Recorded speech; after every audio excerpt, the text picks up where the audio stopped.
Hello and welcome to Umber Dreams Archives. I'm glad you've joined me, ready to slow down, breathe deeply, and let your thoughts drift back through the quiet corridors of time. This is your moment to leave the noise of the day behind and step gently into the harbours of an ancient people, where purple sails once caught the wind, where merchants spoke in the world's first alphabet, and where ships departed for lands beyond the edge of the known world.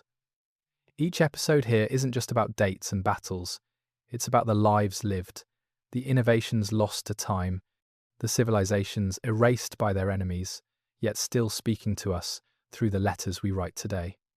If you enjoy these quiet journeys, a like and a subscribe help keep this channel alive. But for now, you don't need to do anything but listen. There is something strange about a civilization that changed the world, yet left almost no trace in its own words.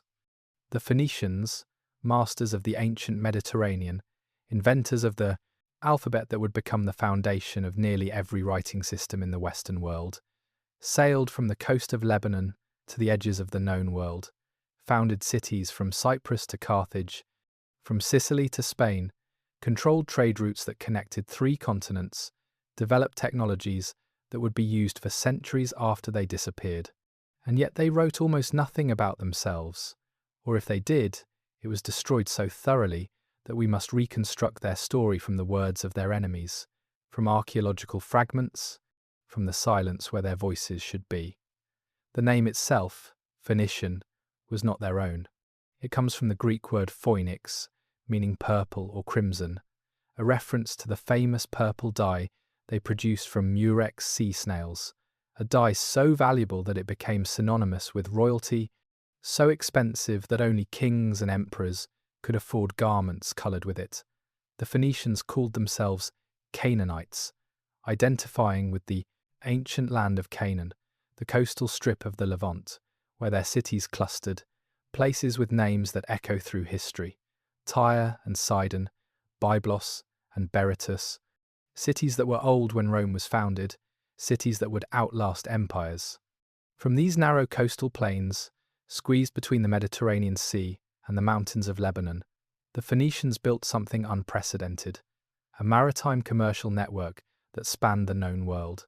They had no great empire in the traditional sense, no vast armies conquering territory, no single king ruling from a distant capital.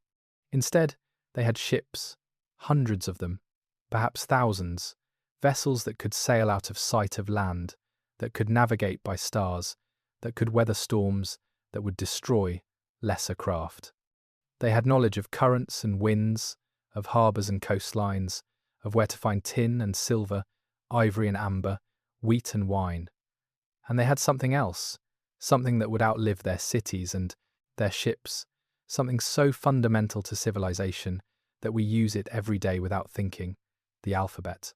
Before the Phoenicians, writing was complex, requiring years of training to master the hundreds or thousands of symbols needed to represent words in Egyptian hieroglyphics or Mesopotamian cuneiform. The Phoenicians simplified this to 22 symbols, each representing a sound, a system so elegant and efficient that it spread across the Mediterranean, was adapted by the Greeks who added vowels, was passed to the Romans, who gave it the form we recognize today in every Latin letter you are reading right now. But here is the paradox: the people who gave us the tools to record history left almost no records of their own history. We know them primarily through the writings of Greeks and Romans, people who admired Phoenician ships and navigational skills, who bought Phoenician goods and copied Phoenician technologies, but who also despised them as greedy merchants, as worshippers of strange gods, as practitioners of barbaric rituals, including, it was claimed, the sacrifice of their own children to appease vengeful deities. How much is propaganda, the victors writing history, the competitors in trade and colonization justifying their own actions by demonizing their rivals? We are only now beginning to answer these questions, as archaeology reveals a more complex picture, as underwater excavations find Phoenician shipwrecks with their cargoes intact, as analysis of skeletal remains tests claims about child sacrifice, as linguistic studies trace the spread of the alphabet, as DNA analysis reveals connections between ancient Phoenicians and modern Lebanese populations. What emerges is a civilization that was more sophisticated than its enemies acknowledged, more influential than its fragmentary historical record suggests, more essential to the development of the Mediterranean world than we have recognized. The Phoenicians were not just merchants, though they were brilliant merchants. They were explorers and colonizers, sailors who may have circumnavigated Africa, who certainly reached Britain, and possibly Atlantic islands far beyond. They were craftsmen whose work in ivory and glass, in metalwork and textiles, set standards that others imitated. They were priests and priestesses, maintaining traditions that stretched back to the Bronze Age, preserving religious practices that would influence later Mediterranean religions, including early Christianity. Tonight, as you settle into the quiet, as your breathing slows and your thoughts begin to wander, we are going to sail with the Phoenicians, to stand on the decks of their ships as they leave harbour, to walk through their cities when they thrived, to enter their temples and workshops, to meet the people who built this maritime civilization. We are going to trace their journeys across the Mediterranean and beyond, to understand how a people from a narrow coastal strip came to dominate ancient trade, to shape the development of writing, to found cities that would challenge Rome itself. And we are going to confront a darker truth, that the Phoenicians were systematically erased, their cities destroyed, their records burned, their story told only by enemies who had every reason to distort and dismiss. The most complete destruction came at Carthage, the greatest of Phoenician cities, where Roman forces in 146 BCE killed or enslaved every inhabitant, burned the city for 17 days, ploughed salt into the earth to ensure nothing would grow, and forbade anyone from ever rebuilding on that cursed ground. It was cultural genocide, the deliberate attempt to wipe a civilization from the earth, and it very nearly succeeded. But erasure is never complete.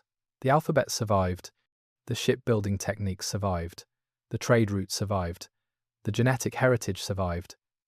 And now, through patient archaeological work, through careful reading of fragmentary sources, through scientific analysis of what was left behind, the Phoenicians are emerging from the silence, speaking again, demanding to be remembered not as the greedy merchants of Greek and Roman propaganda, but as the complex, sophisticated, innovative people they actually were. Welcome to the forgotten world of the Phoenicians, the masters of the ancient Mediterranean. Before there were Phoenicians, before the alphabet, before the purple-sailed ships that would dominate Mediterranean trade, there was Canaan, a land of city-states clustered along the eastern Mediterranean coast, a narrow, fertile strip pressed between the sea and the mountains of Lebanon. This was the Late Bronze Age, around 1500 to 1200 BCE, and the world was interconnected in ways that would not be seen again for more than 1,000 years. The great powers of this age were Egypt to the south and the Hittite Empire to the north, both commanding vast territories, both maintaining diplomatic and commercial relations that stretched across the known world. Between them, the cities of Canaan existed as a kind of buffer zone, sometimes dominated by one power or the other, sometimes autonomous, always engaged in trade, always connected to networks that moved goods and ideas across continents. These were not primitive settlements. They were sophisticated urban centres with stone buildings and harbours, with workshops producing fine crafts, with scribes literate in multiple languages and writing systems. Byblos, one of the oldest continuously inhabited cities in the world, had been a major port for more than 1,000 years, exporting cedar wood from the mountains of Lebanon to Egypt, where it was used for shipbuilding and construction, for temples and palaces. The relationship between Byblos and Egypt was so close, so ancient, that Egyptian influence permeated Canaanite culture, visible in art and architecture, in religious practices, in the prestige goods that local rulers displayed. But the Canaanite cities were not merely intermediaries between greater powers. They were producers, craftsmen whose skills were recognized and valued throughout the ancient world. They worked in ivory, carving intricate decorations on furniture and boxes, creating pieces so fine that they were exported to Mesopotamia and Egypt, to Mycenaean Greece and Hittite Anatolia. They worked in bronze and gold, creating jewelry and vessels, weapons and tools. They wove textiles and produced the purple dye that would become their trademark, extracting it from murex snails in a process so labor-intensive that the dye became more valuable than gold. The mountains behind the coastal cities were covered with cedar forests, massive trees that provided timber superior to anything available in Egypt or Mesopotamia, wood that was resistant to rot and insects, that could be used for ships and buildings that would last for centuries. The Egyptians prized Lebanese cedar above all other woods, imported it at great expense, used it in their most important constructions. This cedar trade was the foundation of Canaanite prosperity, the resource that made them essential to the Bronze Age economy. The religion of these coastal cities was Canaanite, polytheistic, centered on gods whose names would echo through history. Baal, the storm god, master of rain and fertility; Astarte, goddess of love and war; El, the father of gods; Mot, god of death and the underworld. These deities were worshipped in temples, with rituals that included sacrifice and procession, festivals, and sacred meals. The religion was not static but evolved, influenced by contact with Egypt and Mesopotamia, by the movement of people and ideas along trade routes, by the syncretism that occurs when cultures mix. But around 1200 BCE, the Bronze Age world collapsed. The great empires fell or fragmented. The Hittite Empire disappeared, its cities abandoned or destroyed. The Mycenaean palaces of Greece were burned, their linear B tablets recording the last desperate moments before darkness fell.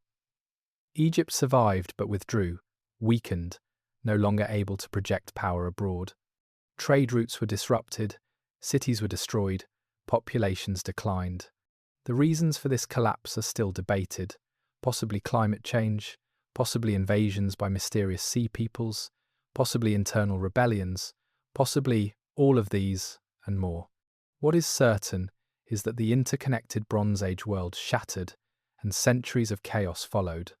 The Canaanite coastal cities survived, perhaps because of their maritime orientation, because they could trade by sea when land routes failed, because they were defensible and wealthy enough to maintain themselves through the crisis. But they emerged into a changed world. Egypt was no longer the dominant power it had been. The Hittites were gone. New peoples were arriving in the region, the Israelites settling in the highlands, the Philistines on the southern coast. The old order was finished, and new opportunities arose for those flexible and ambitious enough to seize them.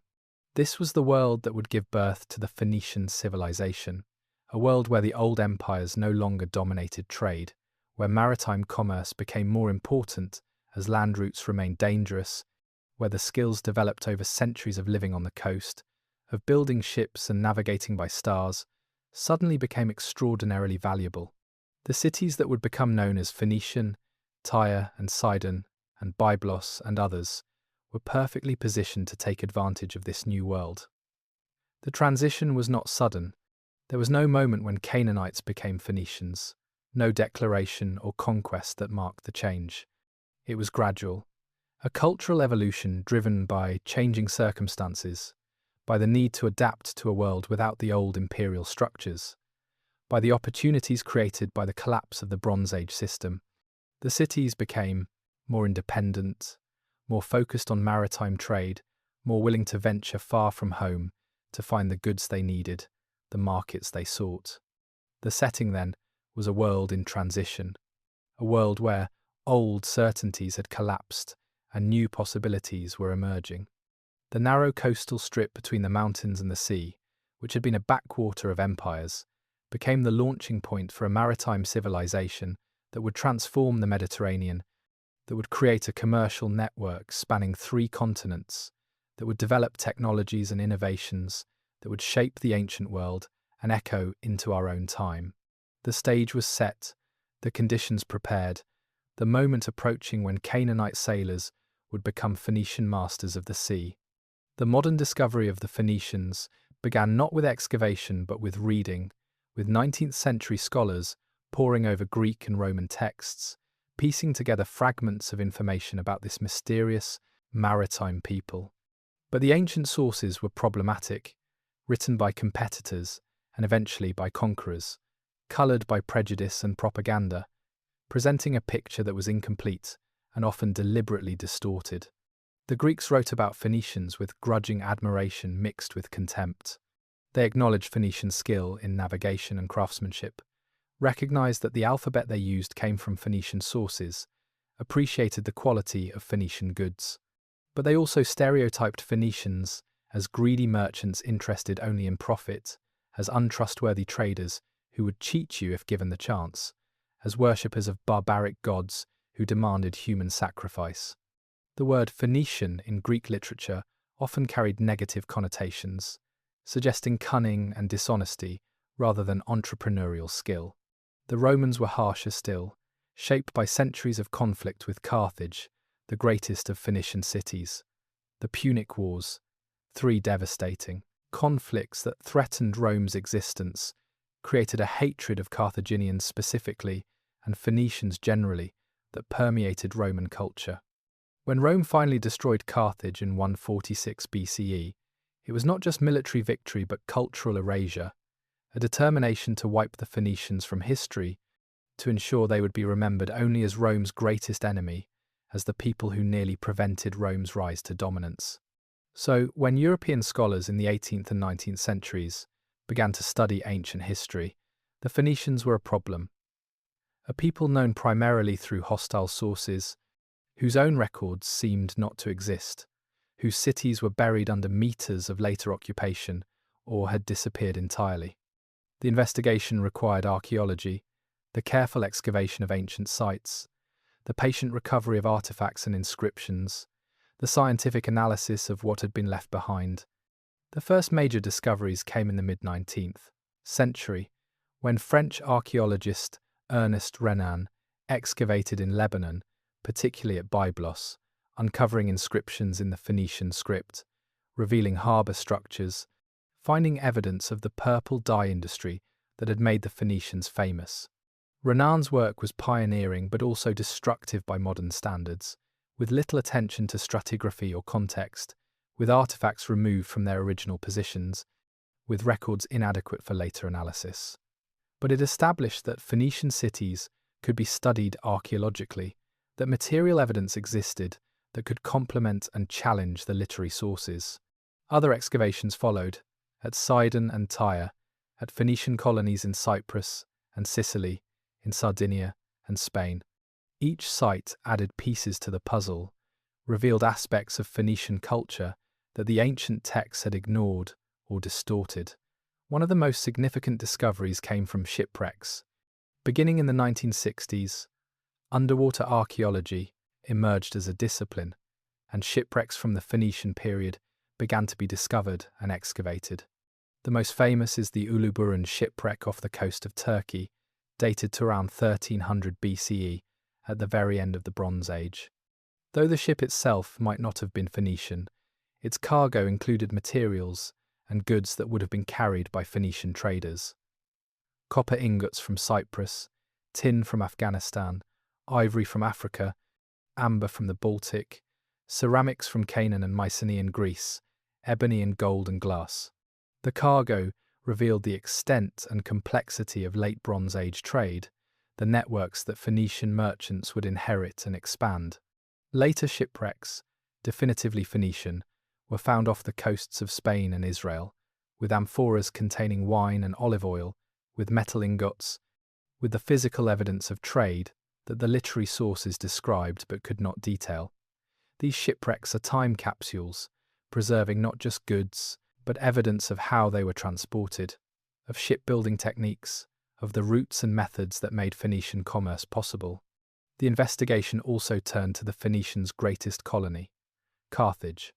The site in modern Tunisia had been continuously inhabited, layers of Roman and Byzantine and Islamic occupation burying the Punic city beneath. But excavations in the 20th century, particularly by French and later international teams, began to reveal the Carthaginian city beneath the ruins, uncovering harbours and residential areas, temples and workshops, graves and inscriptions. Most controversial were the excavations at the Tophet, a sanctuary where thousands of urns, containing cremated remains of children and animals, were buried. Ancient sources, particularly Roman, had claimed that Carthaginians practiced child sacrifice, burning infants alive to appease their gods during times of crisis. The Tophet seemed to confirm this, but modern analysis has complicated the picture. Some scholars argue that the remains show evidence of sacrifice. Others contend they represent a sacred cemetery for infants who died naturally, that the sacrifice claims were Roman propaganda designed to justify Carthage's destruction. The debate continues, fueled by new scientific techniques, by isotope analysis and DNA studies, by careful examination of burn patterns on bones, by statistical analysis of age distribution. The truth remains elusive, obscured by the emotional weight of the accusations, by the difficulty of interpreting ancient practices through modern frameworks, by the incompleteness of the archaeological record. But beyond the controversy, the excavations at Carthage revealed a sophisticated urban civilization with impressive architecture and urban planning, with art and craftsmanship of high quality, with evidence of literacy and international connections. This was not the barbaric enemy of Roman propaganda, but a complex society, the culmination of Phoenician maritime culture, a city that rivaled Rome itself before its destruction. The discovery of the Phoenicians continues. New sites are excavated, new shipwrecks found, new scientific techniques applied to old questions. Genetic studies of modern Lebanese and North African populations reveal continuity with ancient Phoenicians, proving that erasure was not complete, that descendants survive. The investigation has transformed the Phoenicians from shadowy figures in hostile texts to a real, complex civilization whose achievements and innovations shaped the ancient Mediterranean and influence our world still.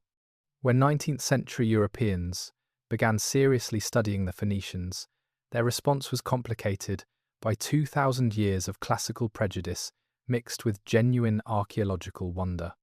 The discoveries were impressive, evidence of a sophisticated maritime civilization, proof that the Phoenicians had accomplished what ancient sources acknowledged even as they denigrated them. But accepting Phoenician achievement required challenging, cherished assumptions about Western civilization, about the unique genius of Greece and Rome, about the origins of culture and literacy. The alphabet was the most obvious problem. Every educated European knew that their writing system derived from Latin, which came from Greek, but the Greek sources themselves acknowledged that their alphabet came from Phoenician merchants, that the very word alphabet combined the Phoenician letter names Aleph and Beth.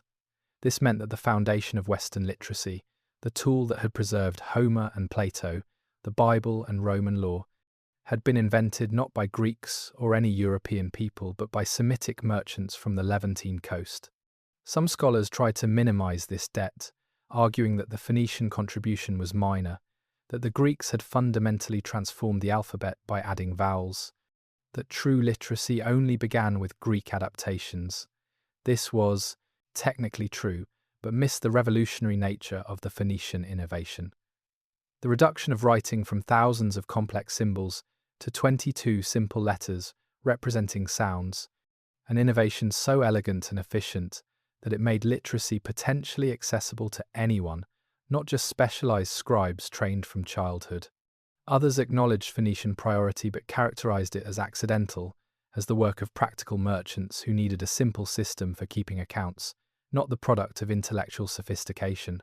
This view, which persisted well into the 20th century, reflected assumptions about commerce as inferior to philosophy or art, about merchants as practical but not creative, about Phoenicians as clever but not truly civilized.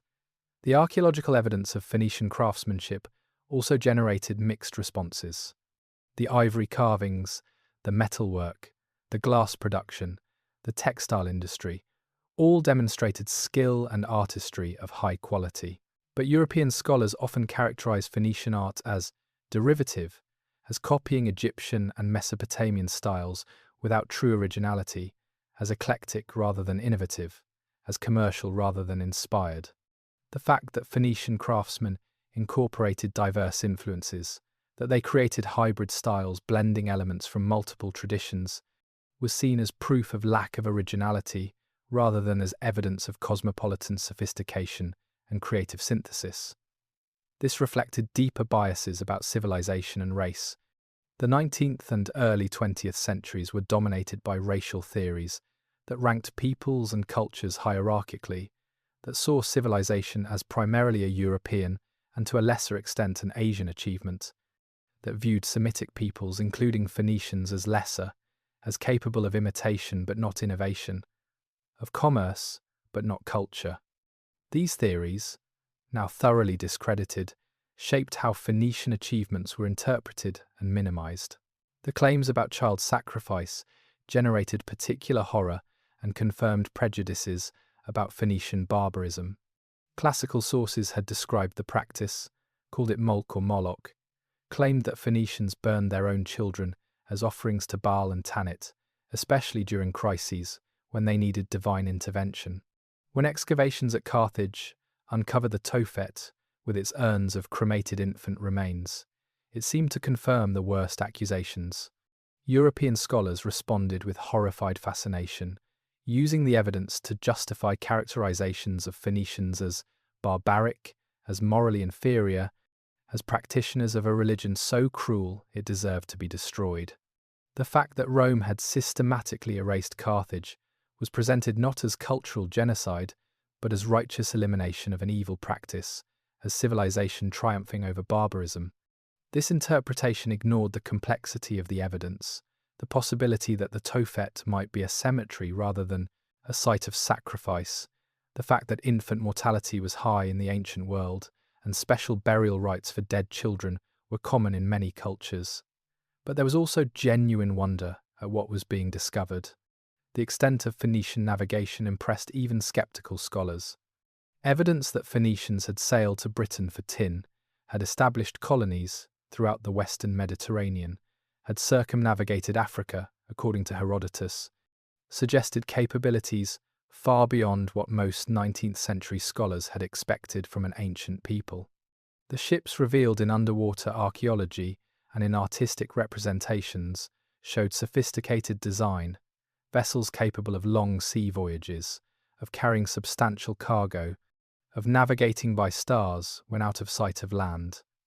The Phoenician harbours, particularly those uncovered at Tyre and later at Carthage, demonstrated engineering sophistication that commanded respect.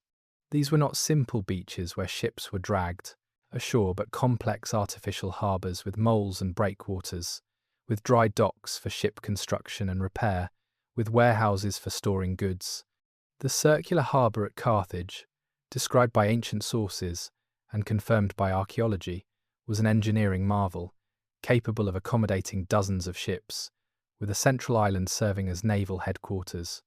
The breadth of Phoenician trade networks also impressed.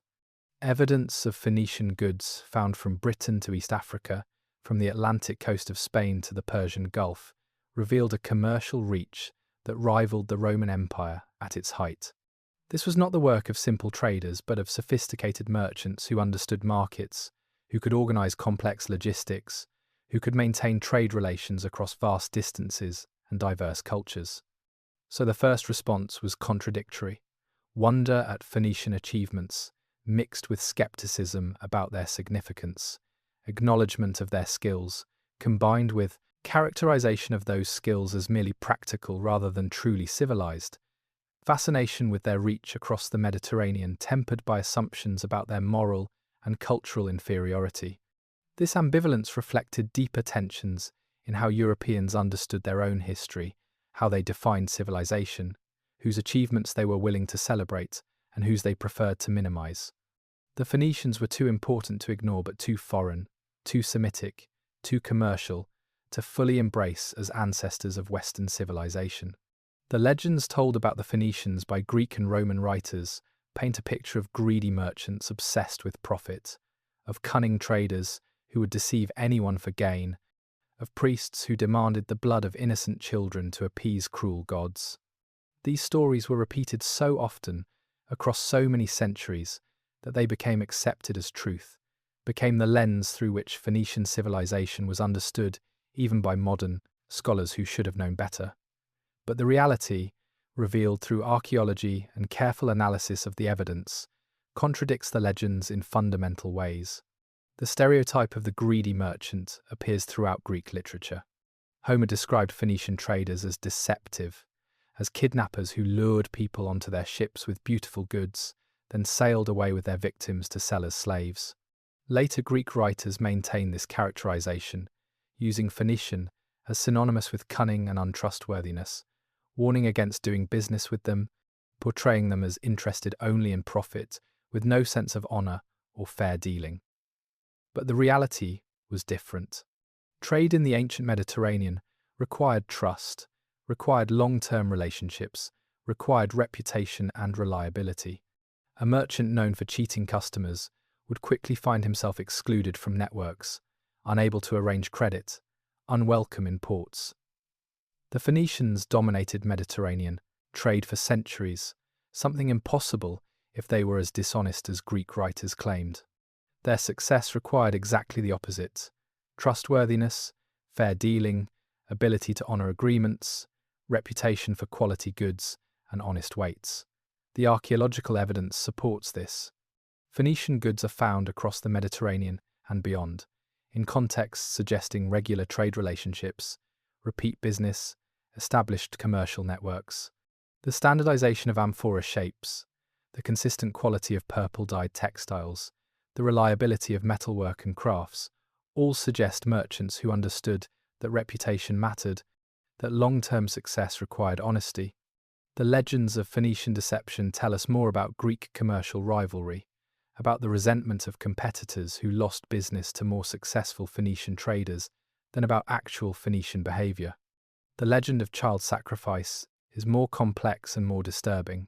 Multiple ancient sources describe the practice, some with specific details about how it was conducted, about bronze statues with outstretched arms, heated by fires beneath, about children placed in these arms and tumbling into flames while priests beat drums to drown out their screams.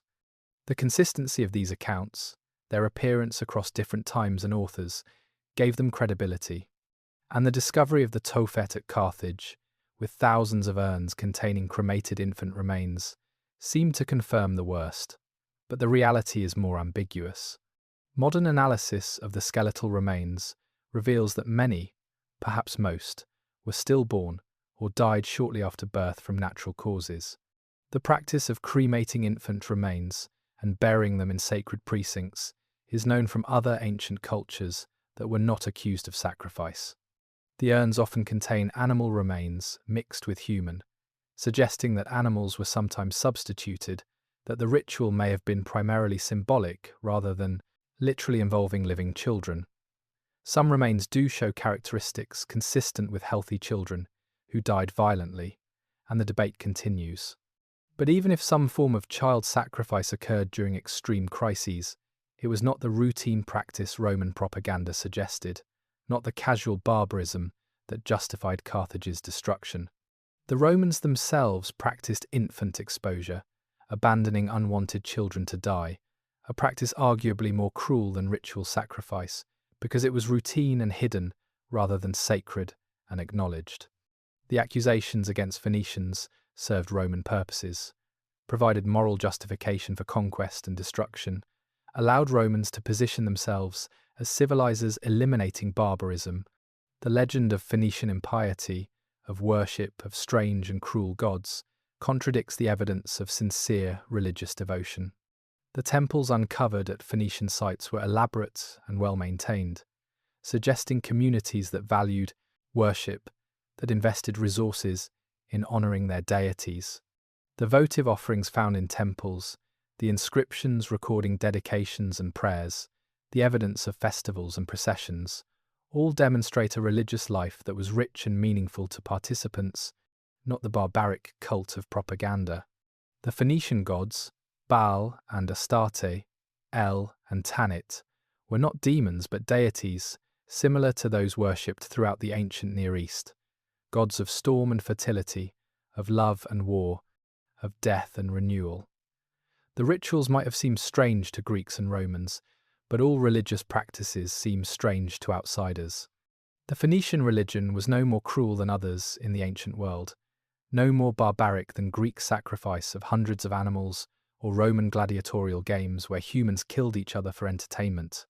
The legend of Phoenician cowardice in battle also contradicts reality. Roman sources, particularly those describing the Punic Wars, characterized Carthaginians as merchants who hired mercenaries because they were too soft to fight themselves, as a wealthy but effete people who could not match Roman martial virtue. But the historical record shows Carthaginian forces fighting with determination and skill for more than a century, shows generals like Hannibal leading armies across the Alps and nearly destroying Rome, shows Carthage resisting 3 devastating wars before final defeat. The reality is that Carthage fielded both citizen soldiers and hired professionals, a mixed military system that was common in the ancient world, including among Greeks and later Romans themselves.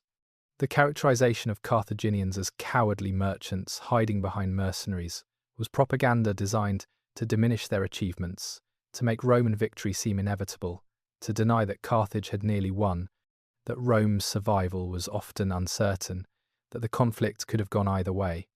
The legends also claimed that Phoenicians were rootless, that their loyalty was to profit rather than place, that they had no real sense of homeland or community. But the archaeological evidence shows deeply rooted urban communities, families living in the same cities for generations, investing in temples and public buildings, creating sophisticated societies with laws and institutions. The Phoenician cities were not just trading posts but homes, places where people raised families and worshipped and argued about politics and made art and lived full human lives. The contradiction between legend and reality is fundamental. The legends describe a people barely human, motivated only by greed and fear, practicing barbaric rites, devoid of culture or virtue. The reality reveals a complex civilization, sophisticated and successful, innovative and influential, with strengths and weaknesses like any human society. The legends were created by competitors and enemies, by people who had reasons to distort and denigrate, by cultures that eventually conquered and tried to erase Phoenician civilization. The reality, slowly emerging from archaeological evidence and careful analysis, tells a different story, one that challenges how we understand the ancient Mediterranean, that forces us to question whose voices we trust when we try to reconstruct the past. The academic study of Phoenician civilization is marked by ongoing debates about fundamental questions. Who were the Phoenicians? Were they a distinct ethnic group, or merely a geographic designation? Were they innovators or intermediaries? Did they colonize or simply trade? How far did they sail? What motivated them? These questions have generated passionate disagreements, competing theories supported by different interpretations of limited evidence, arguments that continue because the Phoenicians left so few records of their own perspective. One central debate concerns identity. Were the Phoenicians a people in the way we understand ethnicity, with shared language and culture and sense of belonging? Or were they simply the inhabitants of certain coastal cities, united more by geography and economic interests than by any deeper cultural identity? Ancient sources used Phoenician inconsistently, sometimes referring to all Canaanites, sometimes only to those from specific cities, sometimes distinguishing between Eastern Phoenicians from Tyre and Sidon and Western Phoenicians from Carthage and other colonies. Some scholars argue that Phoenician identity was primarily urban and commercial, that loyalty was to one city rather than to a broader Phoenician nation, that Tyre and Sidon were as often rivals as allies, that calling them collectively Phoenician obscures important differences. Others contend that despite city-based loyalties, there was a shared Phoenician culture, a common language and writing system, shared religious practices and social structures, a sense of connection among people from Phoenician cities, even when those cities competed. Politically and economically, recent genetic studies have added new dimensions to this debate. DNA analysis of skeletal remains from Phoenician sites and of modern Lebanese populations shows continuity, suggests that there is a biological heritage connecting ancient Phoenicians to modern inhabitants of the Levantine coast. But genetics cannot fully answer questions about cultural identity, about how people understood themselves, about whether they felt Phoenician in any meaningful sense beyond being from coastal trading cities. Another major debate concerns the nature of Phoenician expansion across the Mediterranean. Were the sites they established colonies in the traditional sense, settlements designed to extend political control and extract resources? Or were they primarily trading posts, commercial ventures without political ambitions, places where merchants could safely conduct business and store goods? The terminology matters because it shapes how we understand Phoenician motivations and methods. The traditional view, influenced by Greek and Roman colonization models, characterized Phoenician expansion as colonial, as the establishment of new cities that maintained connections to mother cities, but were essentially independent. More recent scholarship has emphasized the commercial nature of Phoenician settlements, arguing that they were different from later Greek colonies, that they were primarily focused on trade rather than territorial control, that they established outposts rather than new polities. The truth probably varies by location and period. Some Phoenician settlements, like Carthage, became large, independent cities with their own territories and political ambitions. Others remained small trading posts, dependent on good relations with local populations. Some were founded for specific resources, mines in Spain or fishing stations in North Africa. Others developed more organically as places where Phoenician merchants gathered and eventually established permanent presence. The extent of Phoenician navigation is another contentious issue. Ancient sources credit Phoenicians with extraordinary voyages, circumnavigating Africa under the patronage of Egyptian pharaoh Necho around 600 BCE, reaching the Cassiterides or Tin Islands, usually identified as Britain or possibly Atlantic Islands, even possibly crossing the Atlantic to reach the Americas, according to some fringe theories. How much of this is real and how much is legend? The circumnavigation of Africa, described by Herodotus, is plausible. The account includes a detail that Herodotus himself found unbelievable, but that actually supports authenticity. That when the Phoenician sailors sailed west around the southern tip of Africa, the sun was on their right, to the north. This would be true in the southern hemisphere and suggests that the account came from someone who had actually been there. Modern scholars are divided, some accepting the voyage as historical, others remaining skeptical due to lack of corroborating evidence. The voyages to Britain for tin are better supported. Archaeological evidence shows Phoenician goods in Britain from an early period, and the tin trade was crucial for bronze production. Whether Phoenicians sailed there directly or obtained tin through intermediaries is debated, but some contacts seem certain. The Atlantic Islands, mentioned in some sources, might be the Azores or Canaries, possibly even Madeira, but evidence is thin and identification uncertain. There is also debate about Phoenician contributions to culture and technology. Were they innovators or merely skilled borrowers, taking ideas from Egypt and Mesopotamia and passing them on to Greeks and Romans? The alphabet is clearly Phoenician innovation, a simplification of earlier writing systems that was revolutionary. Shipbuilding techniques may have been Phoenician innovations or adaptations of earlier designs. The purple dye industry was perfected by Phoenicians, even if the basic technique was older. Glassmaking saw significant advances under Phoenician craftsmen, but characterizing Phoenicians as merely intermediaries or as true innovators is a false dichotomy. All cultures borrow and adapt, all innovation builds on previous work, and the ability to synthesize influences from multiple sources and create something new is itself a form of genius. The Phoenician contribution was not to invent everything from nothing, but to connect the ancient world, to transmit ideas and technologies across vast distances, to adapt and refine techniques, to create networks that allowed culture and commerce to flourish.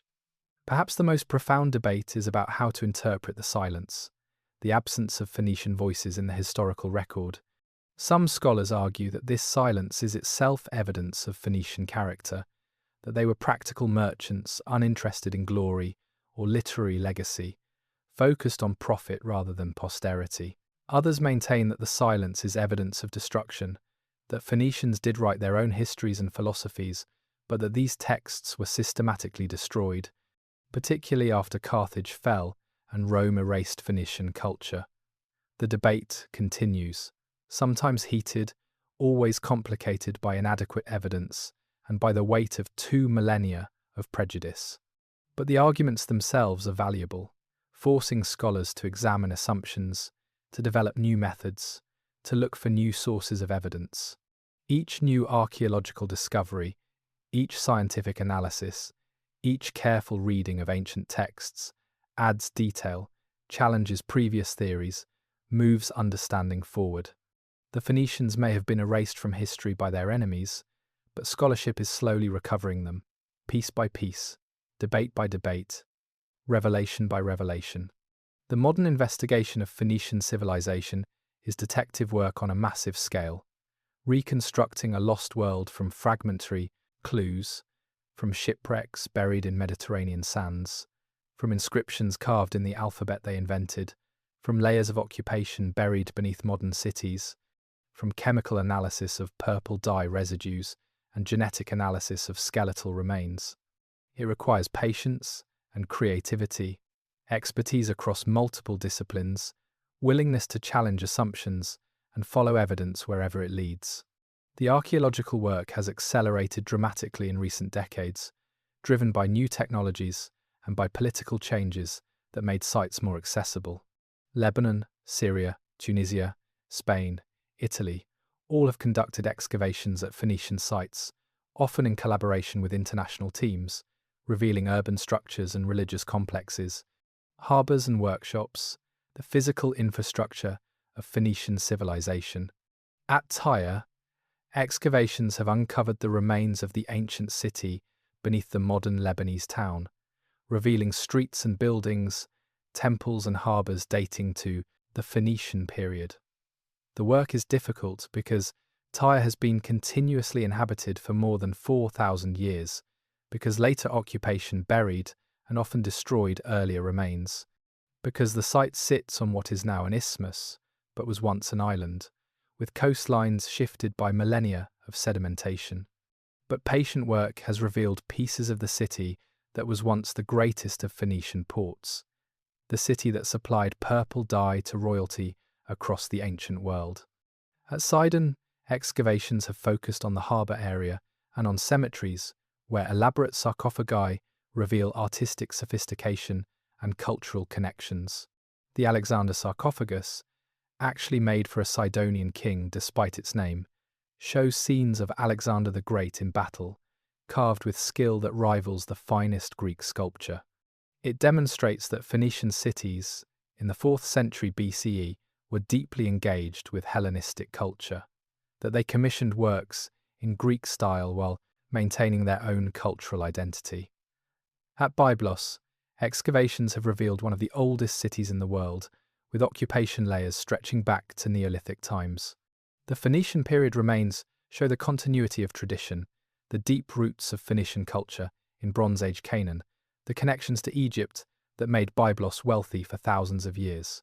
Inscriptions found at Byblos include some of the earliest examples of the Phoenician alphabet, providing crucial evidence for understanding how the writing system developed and spread. But some of the most exciting discoveries have come from underwater archaeology.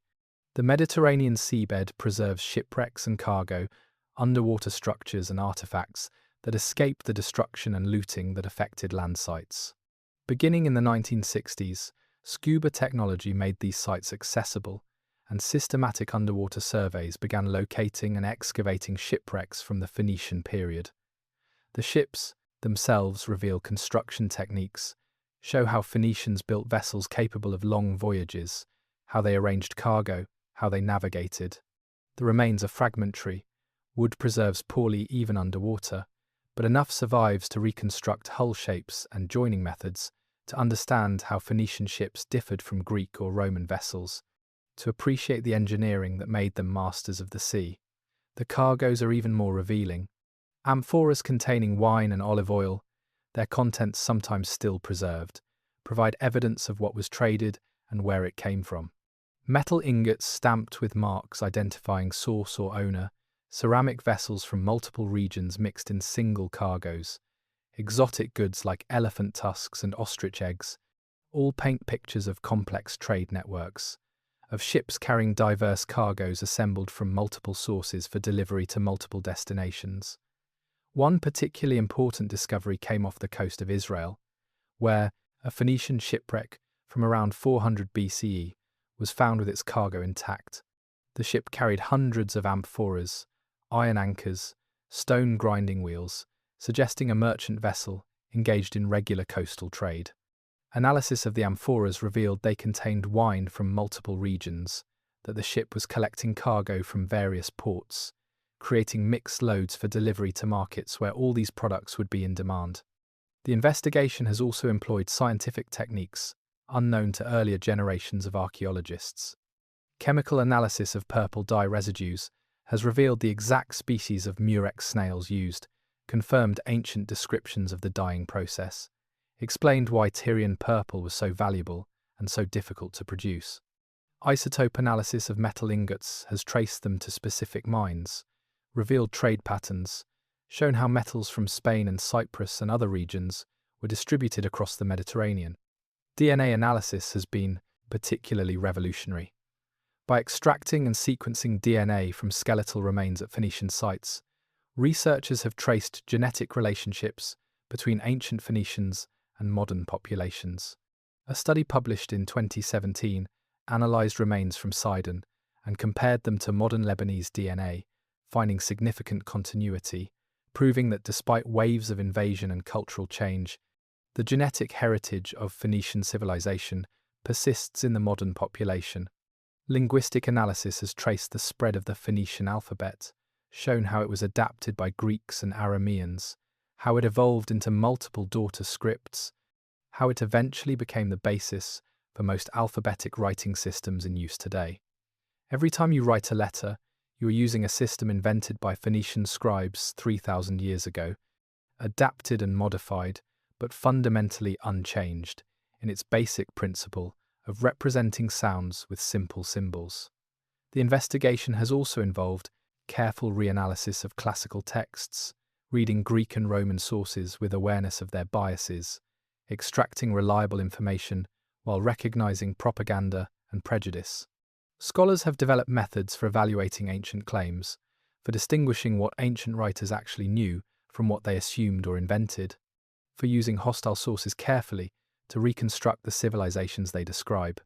Comparative analysis with other ancient civilizations has provided context, showing that Phoenician practices were not unique or particularly barbaric but typical of their time, that their religion was similar to others in the ancient Near East, that their commercial methods were standard, that their political structures were variations on common patterns.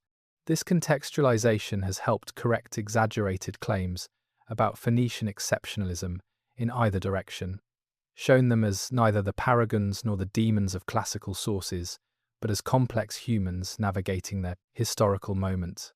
The investigation continues, with new discoveries each year, with technologies improving, with more sites being excavated, with more analysis being conducted. Each finding adds detail, complicates simple narratives, raises new questions. The Phoenicians are emerging from the shadows, not complete but increasingly clear, not fully understood but no longer the silent mystery they were to earlier generations. The patient work of archaeologists and historians, linguists and geneticists, is giving voice to a civilization that was nearly erased, is recovering truth from fragments, is ensuring that the masters of the ancient Mediterranean are finally given their due in history. The evidence of Phoenician civilization is scattered across the Mediterranean and beyond, buried in ancient harbours, preserved in shipwrecks, carved into inscriptions, embedded in the DNA of modern populations. It is fragmentary and often difficult to interpret, but it is substantial enough to reconstruct the outlines of this lost world, to understand what the Phoenicians achieved and how they lived. The most ubiquitous evidence is linguistic, the alphabet itself. Every time you read these words, you are looking at the descendants of Phoenician letters, at symbols invented on the Levantine coast and spread by Phoenician merchants across the Mediterranean. The Greek alphabet, from which Latin and Cyrillic, and ultimately most modern European alphabets derive, was adapted from Phoenician around the 8th century BCE. The adaptation is well documented. The Greek letter names alpha, beta, gamma, delta are Phoenician words, meaningless in Greek but meaningful in Phoenician. Aleph is ox, Beth is house, Gimel is camel, Daleth is door. The Phoenician inscriptions that survive are mostly brief, dedicatory texts on statues or buildings, epitaphs on tombs, a few longer texts like the Eshmunazar sarcophagus inscription from Sidon, which provides historical information about a Phoenician king. These inscriptions reveal the language, closely related to Hebrew and other Canaanite dialects, and provide names of people and gods, dates and events, fragments of Phoenician history told in Phoenician words, rather than filtered through Greek or Roman sources. The physical remains of Phoenician cities provide evidence of urban sophistication. The harbours, particularly those at Tyre and Carthage, were engineering achievements comparable to anything in the ancient world. At Carthage, the circular military harbour described by ancient sources has been partially excavated, revealing a design that allowed ships to be brought into a protected inner basin, with ship sheds arranged around the perimeter for storing and maintaining the fleet, with a central island serving as command centre. This was not just a natural harbour, but an artificial creation, requiring extensive construction and constant maintenance, demonstrating organised labour and engineering expertise. The residential areas, uncovered at Phoenician sites, show multi-storey houses, some quite large and elaborate, with interior courtyards and sophisticated water systems, with decorative elements and fine pottery, evidence of comfortable urban living for at least the wealthy classes. The houses were built of stone with flat roofs, arranged along narrow streets, creating dense urban fabric similar to other Mediterranean cities, but with distinctive Phoenician architectural features. The evidence of purple dye production is particularly distinctive. At multiple Phoenician sites, archaeologists have found heaps of crushed murex shells, the remains of the snails from which the dye was extracted. The process was labour-intensive and malodorous, requiring thousands of snails to produce small amounts of dye. The snails crushed and rotted to extract the secretion that, when exposed to sunlight, turned purple. The smell was apparently terrible, bad enough that dye works were located on city outskirts or on offshore islands to spare residents. But the product was valuable enough to make it worthwhile, purple cloth commanding prices that made it affordable only to royalty and the very wealthy. Chemical analysis of textile fragments from Phoenician sites has confirmed the dyeing process, identified the specific species of murex used, shown that Phoenicians developed techniques for producing different shades, from deep crimson to bright purple. The colour purple became so associated with Phoenicians that the Greek word for purple, phoenix, became their name, a testament to how famous and valuable this product was.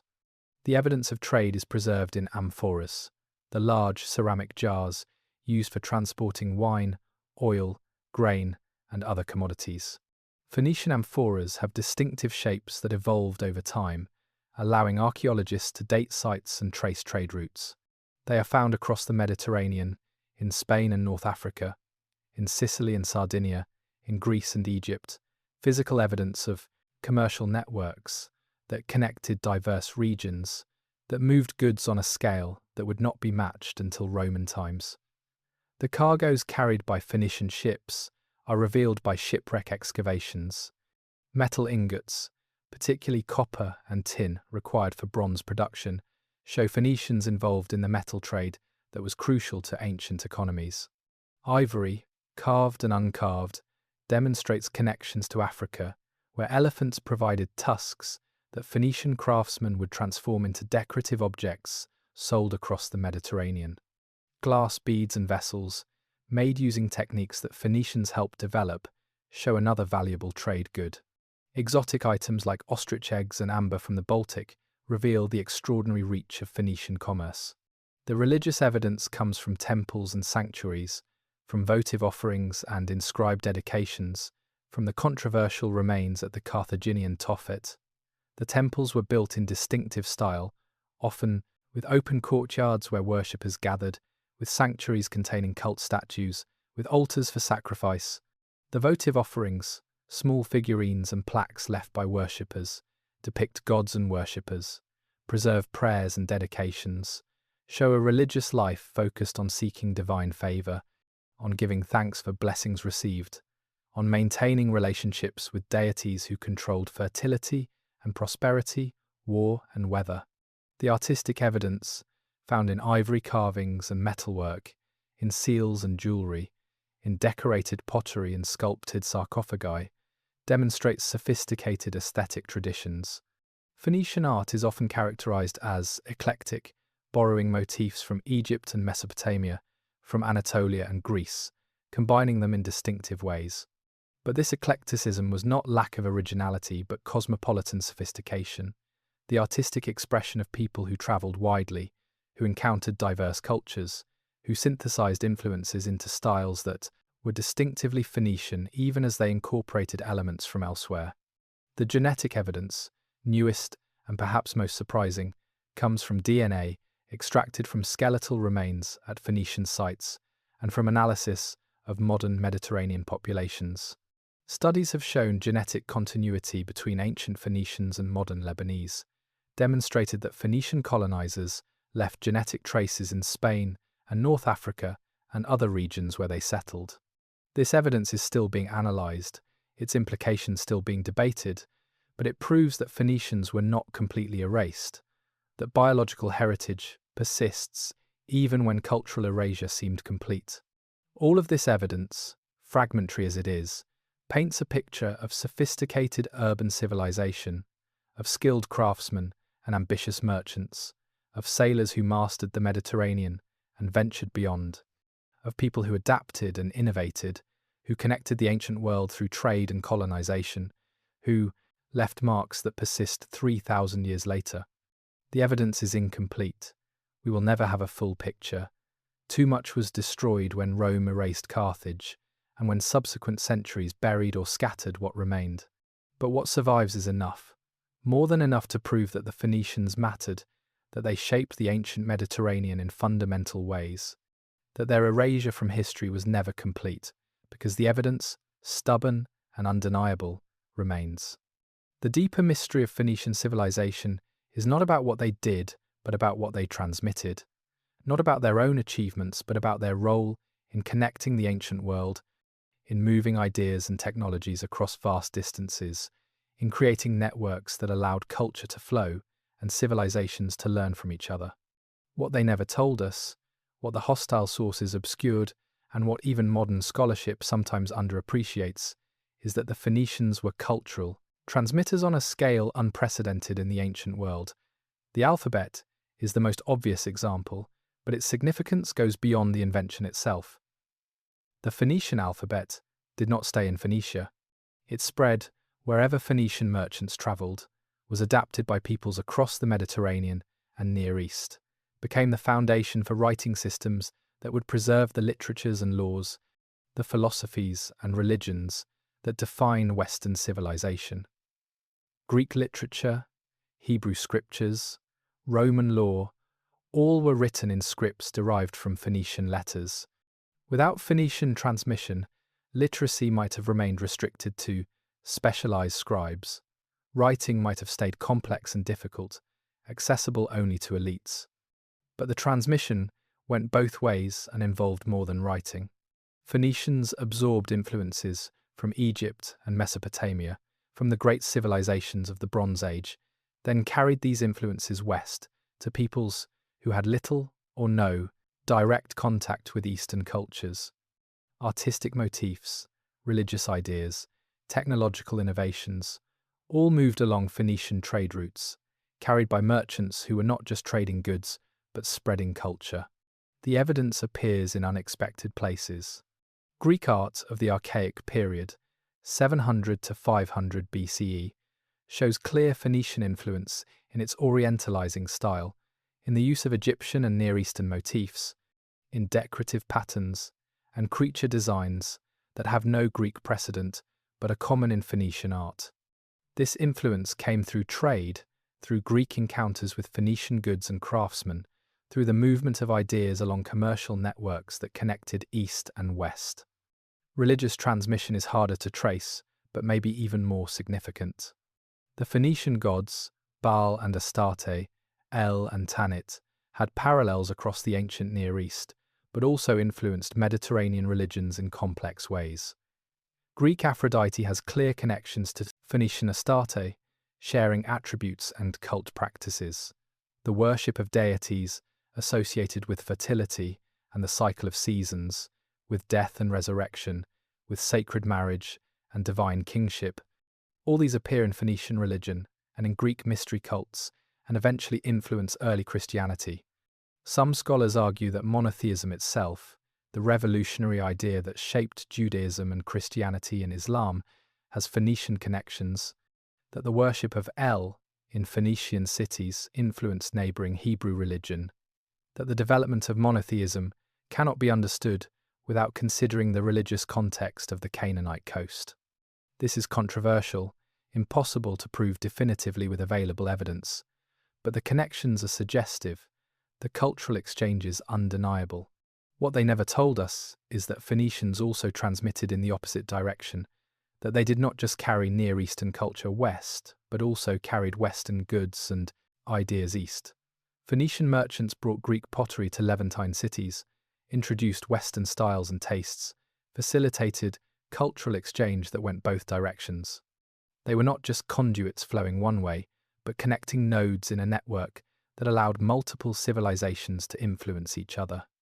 The transmission included technology, practical knowledge about shipbuilding and navigation, about metallurgy and glassmaking, about agriculture and trade. Phoenicians knew how to smelt copper and mix it with tin to create bronze. New sources of these metals scattered across the Mediterranean taught others, or at least made the knowledge available through trade. They developed or refined techniques for producing transparent glass, for creating colored glass vessels, for working ivory and precious metals. This knowledge spread, was copied and adapted, became part of the common technical heritage of Mediterranean civilizations. The navigation techniques that allowed Phoenicians to sail out of sight of land, to cross open ocean, to find their way by stars. These were guarded secrets initially, but gradually spread as other peoples learned from Phoenician example, hired Phoenician pilots, adapted Phoenician methods. By the Hellenistic period, Greek and later Roman ships were using techniques pioneered by Phoenicians, sailing routes Phoenicians had opened, visiting ports Phoenicians had established. The commercial practices, the use of standardized weights and measures, the development of credit and banking systems, the organization of merchant guilds and trading networks, all of this required innovation and experimentation, required solutions to problems of trust and transaction across vast distances and cultural differences. Phoenicians developed or refined many of these practices, created models that others would copy, established precedents that shaped ancient and even medieval commerce. What they never told us is that this transmission was not passive, not the mechanical movement of goods and ideas without agency or creativity. Phoenicians were active participants in cultural exchange, selecting what to transmit and how to adapt it, synthesizing influences from multiple sources, creating hybrid forms that were neither purely Eastern nor Western but distinctively Phoenician.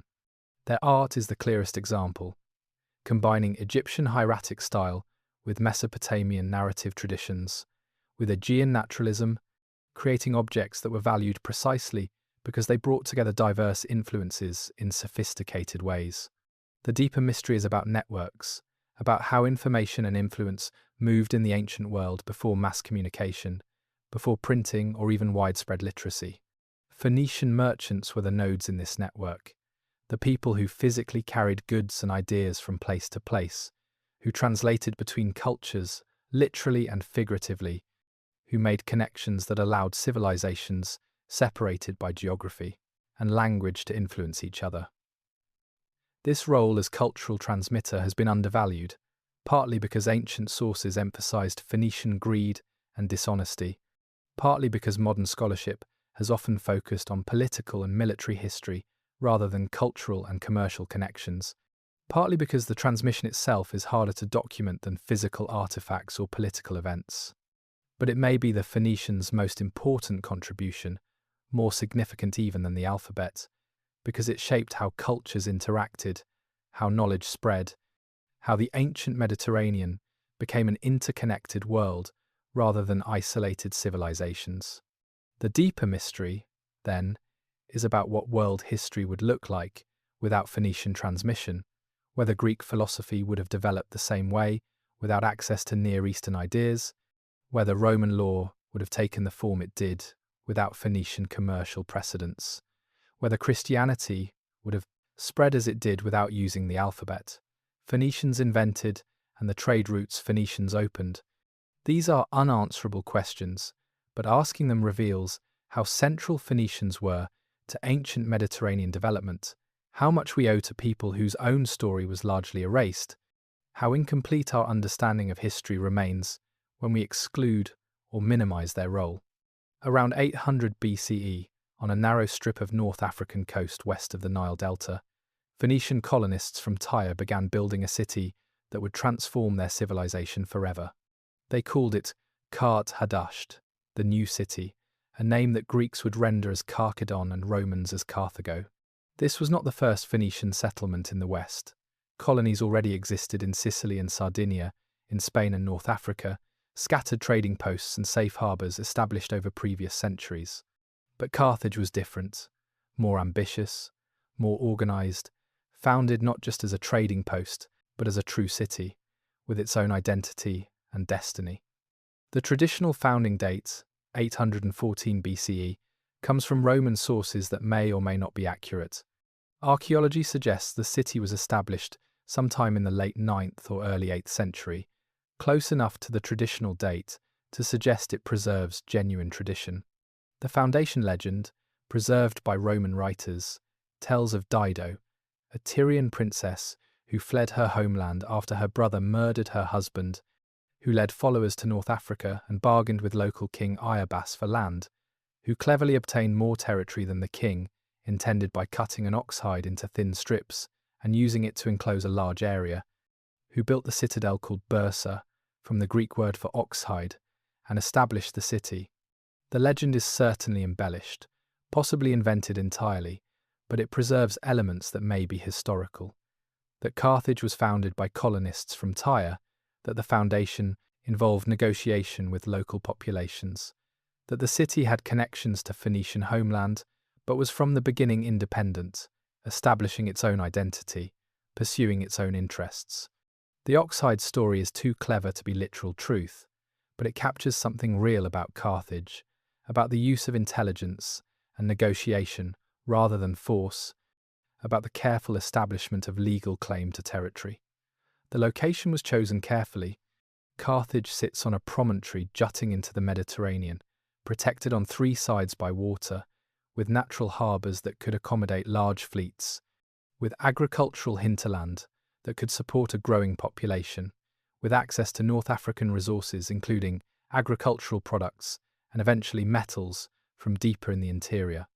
It was positioned to control trade routes through the central Mediterranean, to mediate between eastern and western basins, to access markets in Spain and Sardinia, in Sicily and Italy.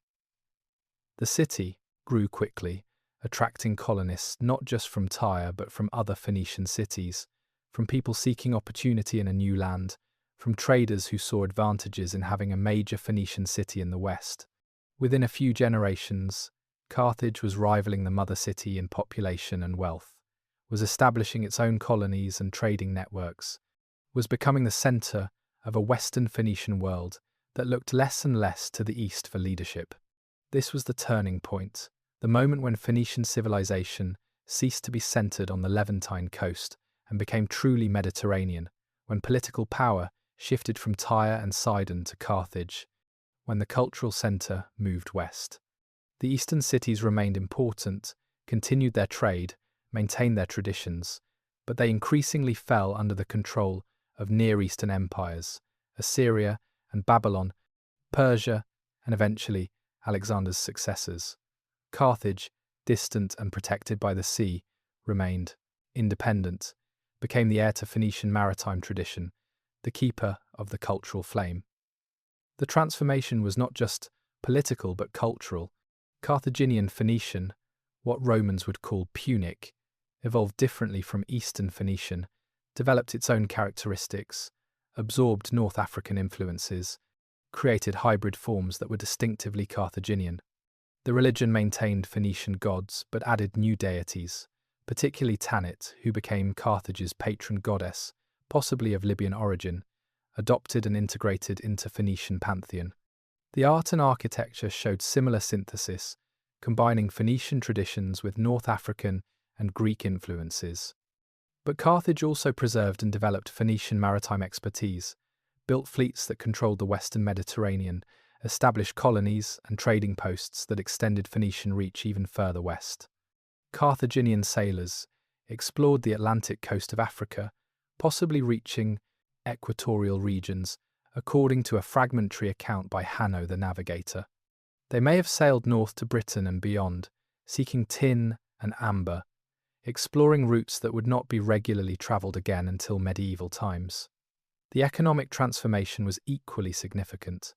Carthage developed agricultural estates in North Africa, using advanced irrigation and cultivation techniques, producing wheat and wine and olive oil that were exported across the Mediterranean. They controlled mines in Spain, extracting silver and copper and lead, metals that funded Carthaginian power, that allowed the city to hire armies and build fleets that made Carthage wealthy enough to rival Rome. They developed trade networks that connected Africa to Europe, that brought African ivory and gold north, that carried Mediterranean manufactured goods south. The military transformation took longer, but was ultimately decisive.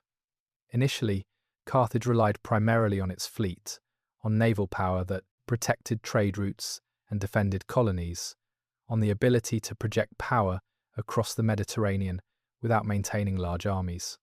But as Carthage came into conflict with Greek colonists in Sicily, as territorial ambitions grew, the city developed land forces, first hiring mercenaries, later creating more organized military systems, eventually fielding armies led by talented generals like the Barcid family, including the famous Hannibal. The turning point, then, was not a single moment, but a process. The gradual transformation of Carthage, from Phoenician colony to independent power, from trading post to city-state, from commercial hub to territorial empire. By the 5th century BCE, Carthage was the dominant power in the western Mediterranean, controlled territory in North Africa and Spain, in Sicily and Sardinia, fielded fleets and armies that could challenge any contemporary power. This transformation had profound consequences for Phoenician civilization.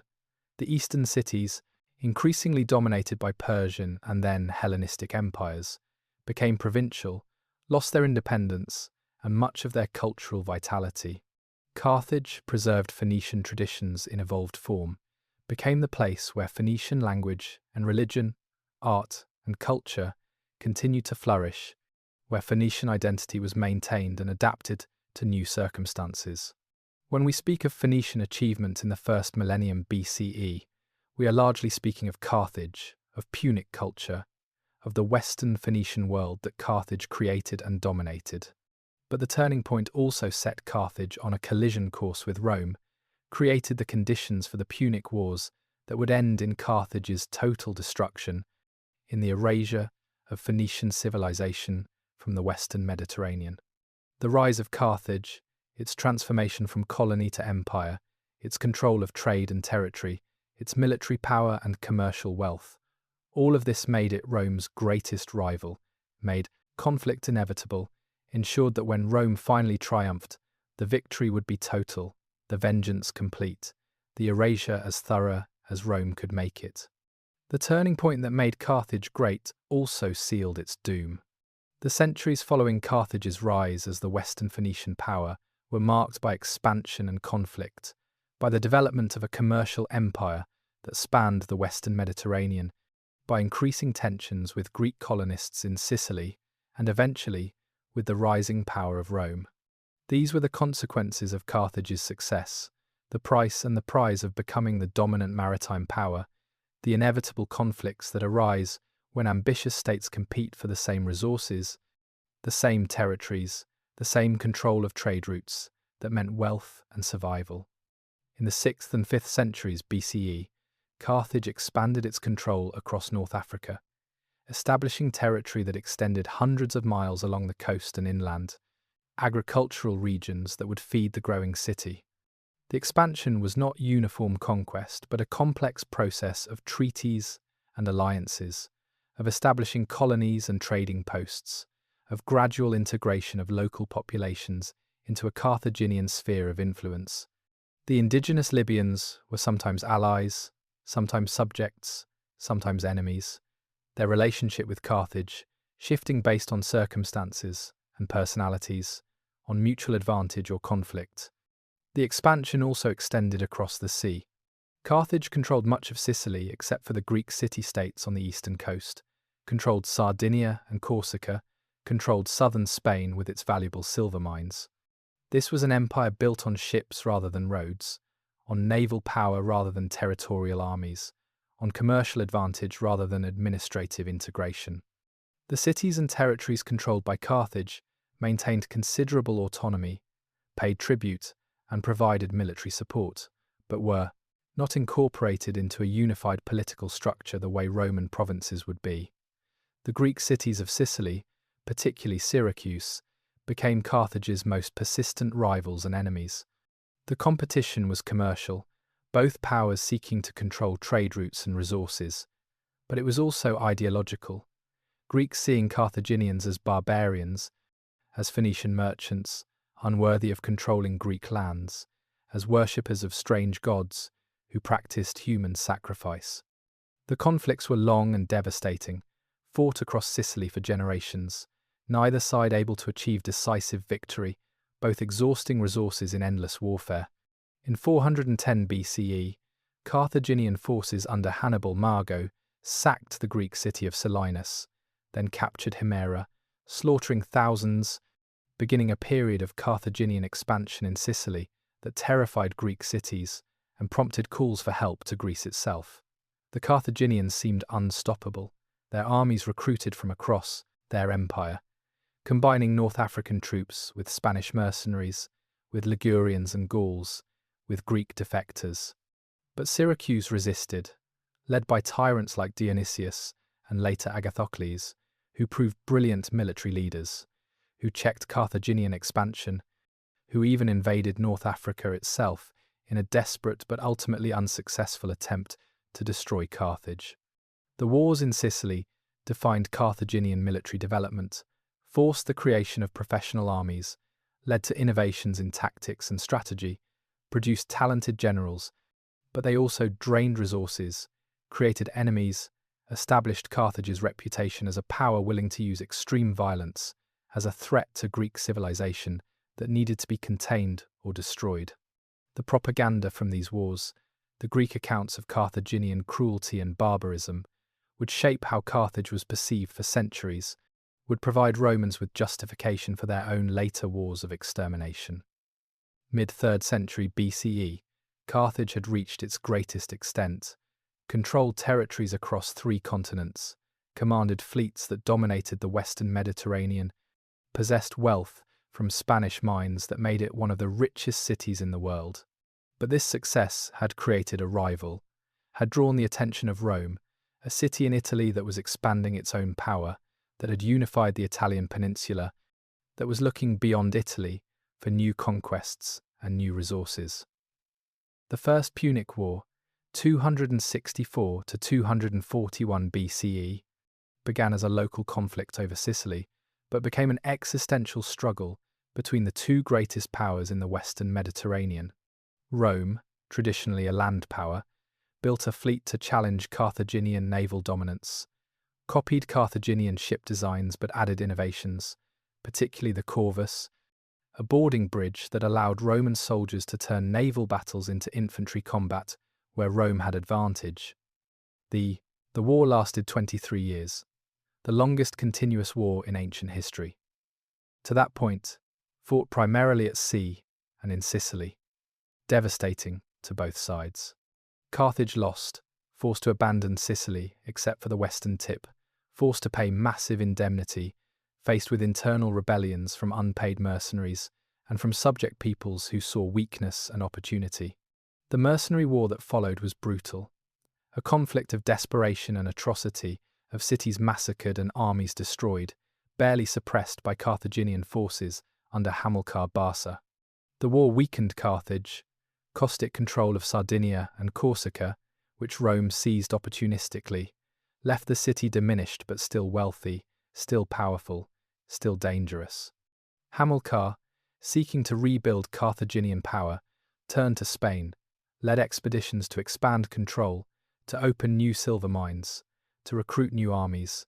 His son-in-law Hasdrubal and eventually his son Hannibal continued this work, created what was essentially a Barcid family empire in Spain, semi-independent from Carthage itself, building power that would challenge Rome again. The Second Punic War, 218 to 201 BCE, was the consequence of this rebuilding, was Hannibal's attempt to destroy Rome before Rome could destroy Carthage. The war is famous, studied in military academies to this day, Hannibal's crossing of the Alps with elephants, his brilliant victories at Trebia and Trasimena, and especially at Cannae, where he destroyed a Roman army twice the size of his own, his march through Italy for 15 years, while Rome could not defeat him in battle. It was the closest Rome came to destruction, the moment when Roman survival was most doubtful, when Carthage might have won and changed the course of history. But Hannibal could not take Rome itself, could not convince Italian allies to abandon Rome in sufficient numbers, could not receive adequate support from Carthage itself, where political rivals sabotaged his efforts. And Rome adapted, avoided battle with Hannibal, sent armies to Spain to cut off his supplies and reinforcements, eventually invaded North Africa, forcing Hannibal to return to defend Carthage.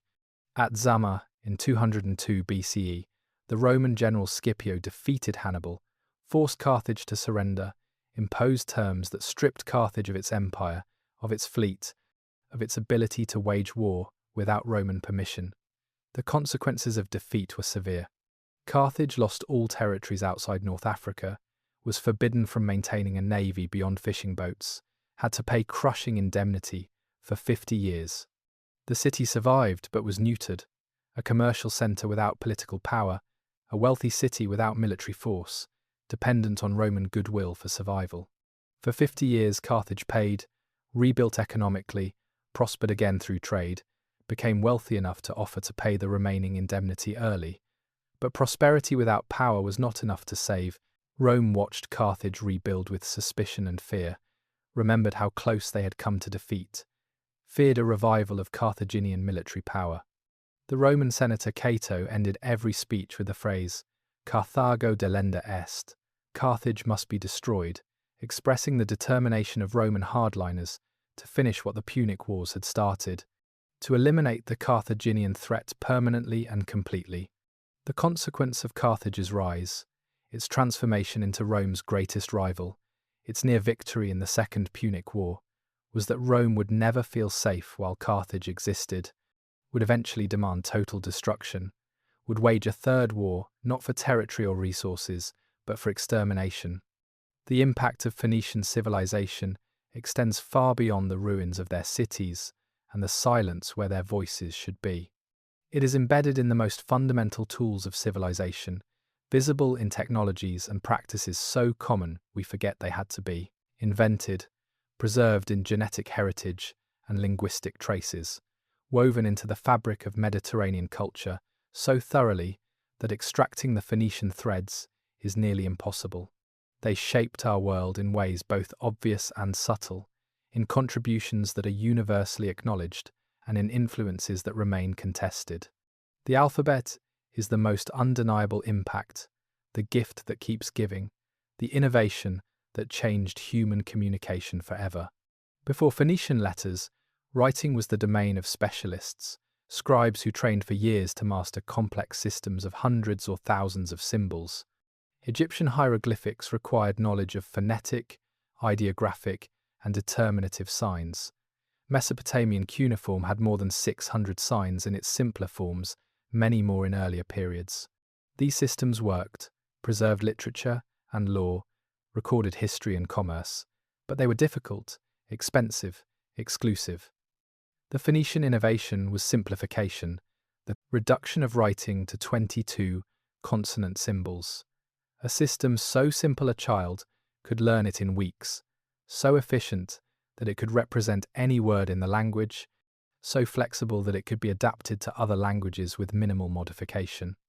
The Greeks adapted it by adding vowels, creating the first complete alphabet where every sound had a symbol. The Romans adapted the Greek version, creating the Latin alphabet that spread across Europe and eventually the world. Today, hundreds of millions of people write in scripts derived from Phoenician letters, from the Latin alphabet used across Europe and the Americas, to Cyrillic used in Russia and Eastern Europe, to Arabic and Hebrew, which maintained the Phoenician consonantal structure while developing their own letter forms.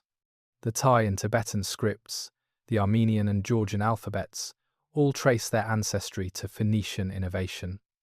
The impact is literally global, affects billions of people every day, makes literacy achievable on a scale impossible with earlier writing systems. But the impact extended far beyond writing. Phoenician ships opened trade routes that connected the Mediterranean world, that made possible the commercial networks that would later be expanded by Greeks and Romans, that established patterns of exchange that persist to modern times. The routes they pioneered, the harbours they established, the navigational knowledge they developed, all became foundation for later maritime civilizations, for Greek colonization, for Roman commerce, for medieval Italian trading republics, for European exploration of the Atlantic. The shipbuilding techniques developed by Phoenicians, the methods of constructing vessels capable of long sea voyages, the understanding of hull design and sail configuration, the knowledge of how to navigate by stars and read weather patterns. All of this became part of the common heritage of Mediterranean sailors. It was copied and refined by successors, allowed maritime trade to flourish. Without Phoenician precedent, the development of naval architecture and navigation might have taken different paths, might have been slower or less efficient. The purple dye that gave Phoenicians their Greek name had lasting impact on concepts of luxury and royalty. For more than 1,000 years, after Phoenician cities declined, purple remained the imperial colour, the symbol of highest authority, so associated with power that Byzantine emperors forbade anyone else from wearing true purple, that born in the purple became a phrase meaning royalty, that purple vestments marked the highest ranks of Christian clergy. The association of colour with status, the idea that certain materials and colours should be reserved for elites, this was shaped by Phoenician commercial success in monopolising purple dye production. The impact on religion is harder to trace but potentially profound. Phoenician gods influenced neighbouring cultures, were syncretized with Greek and Roman deities, contributed to the complex religious landscape of the ancient Mediterranean. Some scholars argue that Phoenician religious practices, including temple prostitution and sacred kingship, influenced Greek mystery religions and eventually early Christian theology, though these connections are controversial and difficult to prove definitively. The commercial practices developed by Phoenicians, the use of credit and letters of guarantee, the organization of trading networks across vast distances, the standardization of weights and measures, the development of commercial law and arbitration, all of this contributed to the evolution of Mediterranean commerce, created precedents that later trading civilizations would build upon. The Phoenician model of commerce, of networks rather than territorial control, of urban centers connected by sea lanes rather than road systems, influenced how Greeks and later Italians organized their commercial activities. The genetic impact is the most recent discovery, the most scientifically verifiable. DNA studies have shown that Phoenician colonization left genetic traces across the Mediterranean, that modern populations in Lebanon and coastal regions of North Africa, in Spain and Sardinia, carry markers that connect them to ancient Phoenicians. This proves that colonization involved not just establishment of trading posts, but movement of populations, intermarriage with local peoples, creation of mixed communities that persisted even after Phoenician culture was erased. Perhaps the most profound impact is harder to quantify: the demonstration that civilization is not tied to territory, that a people without a unified empire, without control of vast lands, without great armies, can nonetheless shape history profoundly through commerce and culture, through innovation and transmission, through networks rather than conquest. The Phoenician model of maritime commercial empire influenced how later peoples, from Venetians to Dutch to British, thought about power and prosperity, showed that control of trade routes could be as valuable as control of territory. But the impact also includes a cautionary tale: the demonstration that cultural erasure is possible, that a civilization can be deliberately destroyed, its records burned, its cities leveled, its people scattered, its very name turned into an insult. The Roman destruction of Carthage, the systematic attempt to wipe Phoenician civilization from the earth, very nearly succeeded. For centuries, Phoenicians were known primarily through the words of their enemies, their achievements minimized, their culture caricatured, their contributions forgotten or attributed to others. The recovery of Phoenician history, the recognition of their impact, the acknowledgement of what they contributed to world civilization, this is recent, incomplete, ongoing. Every time we write a letter, we use their innovation. Every time we map trade routes, we follow paths they pioneered. Every time we study cultural exchange, we examine patterns they established. The impact is enormous, fundamental, undeniable once you learn to see it. The Phoenicians shaped our world and then were erased from the story of that shaping, were written out of history by those who conquered them. Recovering their impact, acknowledging their contributions, is an act of historical justice, a recognition that civilization is built by many peoples, that those who lose wars also matter, that erasure is never complete, and truth, however long suppressed, eventually demands recognition. Behind every Phoenician ship that sailed beyond the horizon, beneath every amphora of purple-dyed cloth, within every letter of the alphabet that would change human communication forever, there were people whose names have mostly been lost, whose stories were never recorded, who lived and loved and struggled in the shadow of history that would forget them. To understand Phoenician civilization requires imagining these forgotten voices, reconstructing their lives from fragmentary evidence, recognizing their humanity even when history has tried to erase them. There were the sailors who manned the Phoenician ships, men who spent months at sea, who navigated by stars when out of sight of land, who knew the rhythms of wind and current, who could read weather in the sky and the behavior of birds. They were skilled professionals, trained from youth, learning seamanship from fathers and uncles, serving on merchant vessels and sometimes on warships, experiencing dangers that could kill them in moments, storms that could sink ships, pirates that could capture crews, foreign ports where illness and accident waited. They were also explorers, some of them, the ones who sailed beyond familiar routes, who discovered new lands, who returned with tales of distant peoples and strange coasts, who expanded the known world one voyage at a time. Their lives were hard, physical labor in all weather, climbing, rigging and hauling ropes, rowing when winds failed, living on dried fish and grain, water turning stale in storage, sleeping in cramped quarters below deck or on deck when weather permitted. But there was also adventure, the excitement of making port in distant cities, of seeing things no one from home had seen, of trading for exotic goods, of hearing foreign languages and tasting foreign foods. Some sailors became wealthy, captained ships or became merchants themselves. Most remained working men, respected for their skills but not prosperous, dependent on each voyage's success, always one storm away from death. There were the dye workers, men and women who extracted purple from murex snails, who performed the labour that made Phoenician cities famous and wealthy. The work was unpleasant, required collecting thousands of snails, crushing them to extract the secretion, processing it in vats where the smell was overwhelming, so bad that dye works were located away from residential areas. The workers' hands were permanently stained purple, marking their profession, perhaps limiting their social mobility but also giving them identity, making them essential to Phoenician prosperity. The process required knowledge passed down through generations, understanding of exactly when to harvest snails, how to extract the secretion without destroying it, how to process and fix the dye so it would bond with fabric and not wash out. This was specialized knowledge, valuable and somewhat secret, a form of intellectual property that gave Phoenician cities competitive advantage.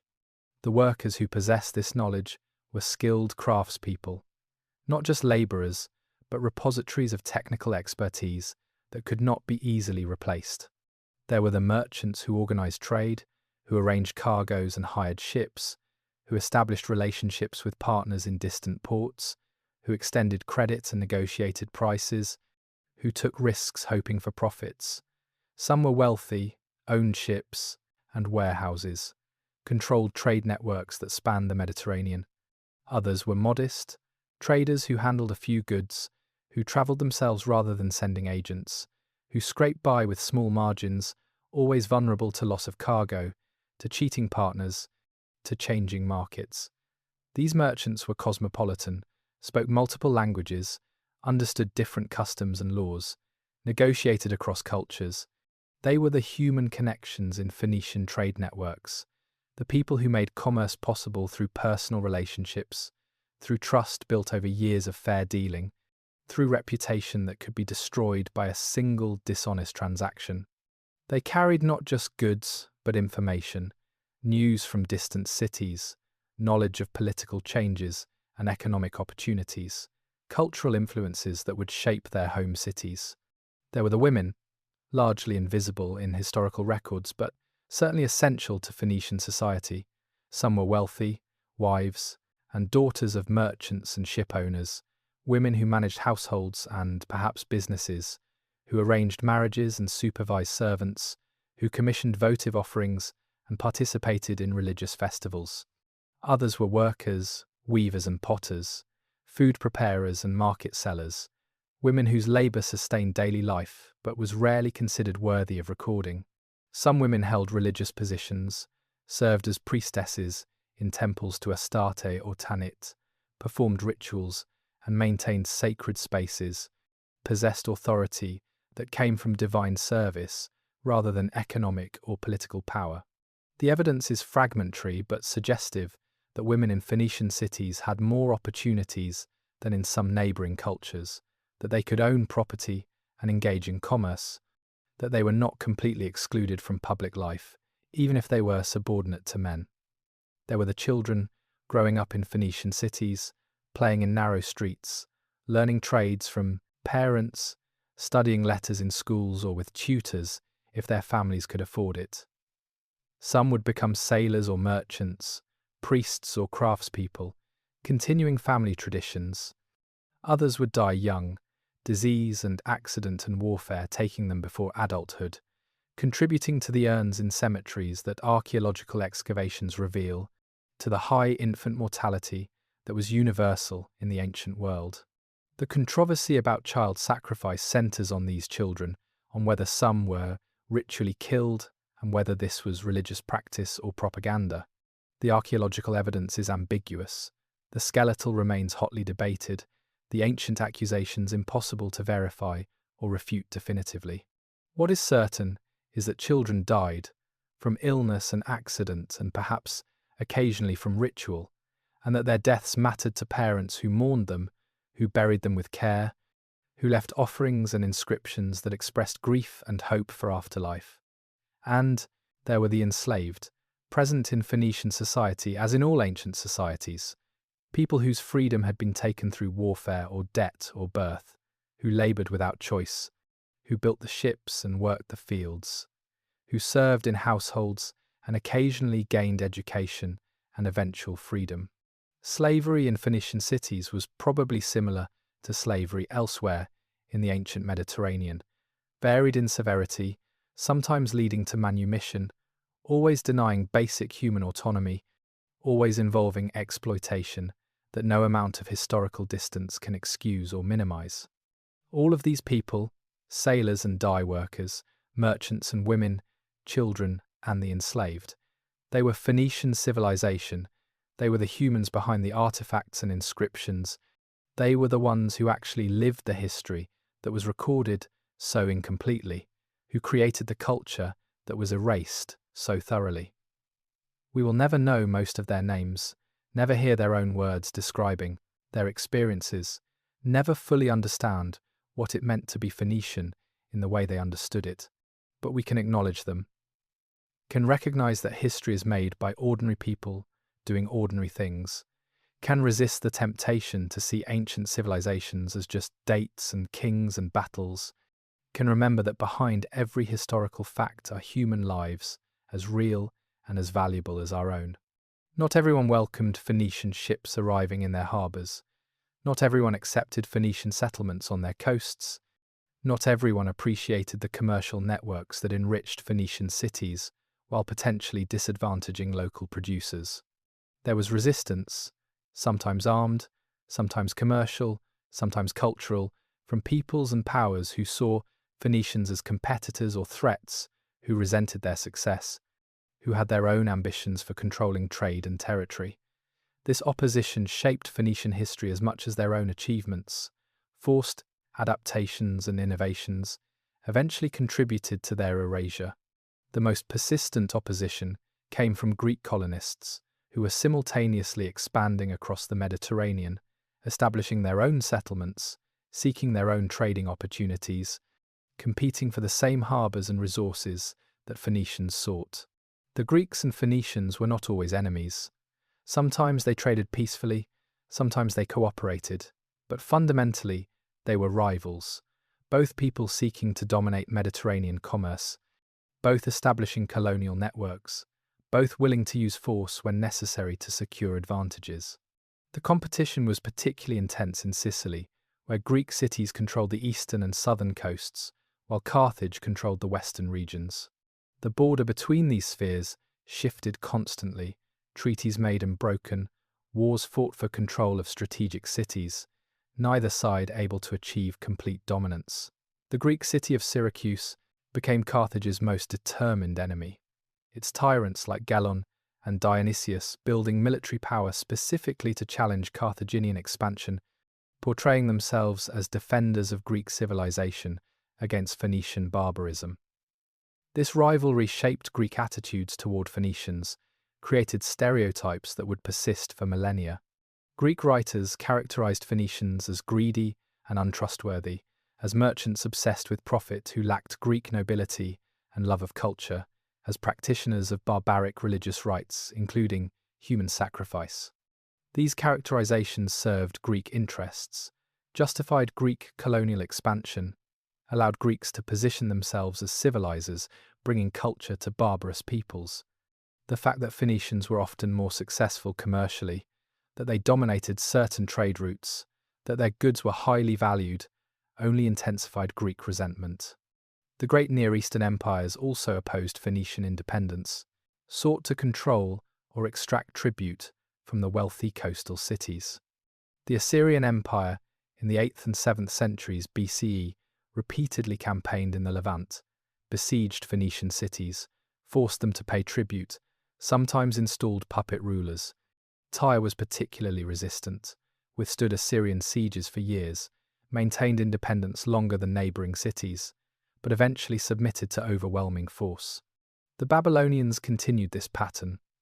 Nebuchadnezzar besieged Tyre for 13 years in the early 6th century BCE, from 585 to 572, an enormous effort that demonstrated both Tyre's value and its ability to resist. The city survived, maintained some autonomy, continued trading, but was weakened, less able to support its western colonies, beginning the shift of power toward Carthage. The Persian Empire, which conquered the Near East in the 6th century BCE, took a different approach, incorporated Phoenician cities into their administrative system, but allowed considerable autonomy, recognized that Phoenicia's value was in its ships and trade networks, which were better preserved than destroyed. The Phoenician cities provided ships for Persian fleets, particularly during the wars with Greece. The naval forces at Salamis and other battles included substantial Phoenician contingents. This collaboration was pragmatic, the cities maintaining their commerce while acknowledging Persian overlordship, but it also meant that when Persians lost, Phoenician cities suffered consequences. Alexander the Great's conquest in 333 to 332 BCE brought the most dramatic resistance. Most Phoenician cities, submitted without fighting, recognized that resistance was futile against Macedonian military power. But Tyre refused, trusted in its island position to protect it, believed Alexander could not reach the city without a fleet which he initially lacked. Alexander responded by building a causeway from the mainland to the island, a massive engineering project using rubble from the old mainland city of Tyre, creating a land bridge that allowed his siege engines to approach the walls. The siege lasted 7 months, was fierce and destructive, ended with Alexander's forces breaking through the walls, massacring thousands of Tyrians, enslaving survivors, effectively destroying Tyre's independence forever. The causeway remained, sedimentation gradually widening it, turning the island into a peninsula, permanently changing the geography. This was punishment for resistance, a demonstration that even the strongest Phoenician city could not withstand Hellenistic military power, marking the end of Phoenician political independence in the east. But the greatest opposition, the most determined and ultimately successful, came from Rome. The Punic Wars, fought over more than a century, were existential conflicts, struggles for dominance of the Western Mediterranean, wars that would end not with negotiated settlements, but with the complete destruction of one of the combatants. Roman opposition to Carthage was partly strategic, driven by competition for territory and resources, partly commercial, motivated by desire to control trade routes, but also deeply cultural, rooted in Roman fear and hatred of an enemy that had nearly destroyed Rome. The First Punic War was the longest in ancient history to that point, 23 years of devastating conflict that Rome barely won, that cost both sides enormous casualties and resources. The Second Punic War was more desperate. Hannibal's invasion of Italy brought Rome closer to destruction than it would ever come before the fall of the empire, created trauma that shaped Roman consciousness for generations. Even after Carthage was defeated, disarmed, stripped of its empire, Rome could not feel safe. The opposition culminated in the Third Punic War, 149 to 146 BCE, a conflict that was barely a war, more a 3-year siege, followed by methodical destruction. Roman forces led by Scipio Aemilianus finally breaking into the city, fighting house by house through streets for 6 days, killing or enslaving the entire population, burning the city for 17 days, demolishing the walls and buildings, ploughing salt into the earth, according to legend, though this detail may be later invention, declaring that no one should ever rebuild on the cursed ground.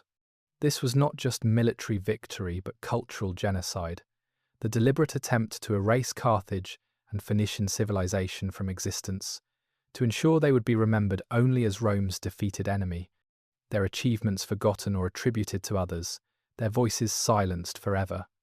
The opposition succeeded, achieved what Assyrians and Babylonians and Greeks had failed to do, destroyed Phoenician power so completely that the civilization disappeared, survived only in fragments, in inscriptions and artifacts, in genetic heritage and linguistic traces, in the alphabet that even Rome could not destroy because it was already too useful, too embedded in Mediterranean culture to be erased. The opposition wrote the history, and in that history, the Phoenicians were reduced to greedy merchants and barbarous enemies, their true story lost, their voices silenced, their erasure nearly complete. There was a moment, a period of perhaps a century, when Carthage stood at the height of its power and cultural achievement, when Punic civilization flowered in ways that rivaled the great cities of the Hellenistic world, when art and architecture, literature and philosophy, religion and commerce combined to create something extraordinary. This was the 4th and 3rd centuries BCE, the era between the establishment of Carthaginian dominance in the Western Mediterranean and the devastating wars with Rome, the Golden Age when Carthage was not just wealthy but confident, not just powerful but creative, not just surviving but thriving. The awakening was visible first in architecture. Carthage rebuilt itself after the exhaustion of the early conflicts with Greek Sicily, transforming from a collection of modest buildings into a true metropolis, with monumental structures that proclaimed power and permanence. The harbours, both commercial and military, were expanded and refined. The circular military harbour, with its central island becoming one of the wonders of the ancient world, capable of accommodating more than 200 warships, with ship sheds arranged around the perimeter, with underground stores for equipment and supplies, with a command tower on the island, allowing admirals to observe the entire fleet. The residential quarters grew upward, apartment buildings rising 6 stories, housing a population that may have reached 700,000 at the city's peak, creating one of the largest urban centres in the ancient world. The buildings were sophisticated, with running water and sewage systems, with interior courtyards and multiple rooms, with evidence of wealth in decorative elements and imported goods. This was not primitive urban planning, but sophisticated city design, creating livable space for large populations, managing the challenges of density and sanitation that plagued ancient cities. The religious architecture was equally impressive. The Temple of Eshmun on the Bursa Hill, the Great Temple of Tanit and Baal Hammon at the Tophet, the smaller shrines scattered throughout the city, all demonstrated devotion and wealth, commitment to maintaining proper relationships with the gods who protected the city and ensured its prosperity. The temples were not just religious centres but also economic and social institutions, receiving donations and offerings, managing estates, providing services to communities, serving as focal points for civic identity. The artistic production reached new heights during this period. Carthaginian craftsmen created works that blended Phoenician traditions with Hellenistic influences, with North African elements, but in crafts, producing a distinctive Punic style that was neither purely Eastern nor Western but creatively synthetic. The terracotta masks found in graves, grotesque and expressive, showing influence from Greek theatrical traditions but with distinctive features. The jewellery and amulets, combining Egyptian symbolism with Phoenician craftsmanship, with Greek aesthetic sensibilities. The carved ivory and decorated ostrich eggs, luxury goods that were exported across the Mediterranean, that brought Carthaginian artistry to distant markets.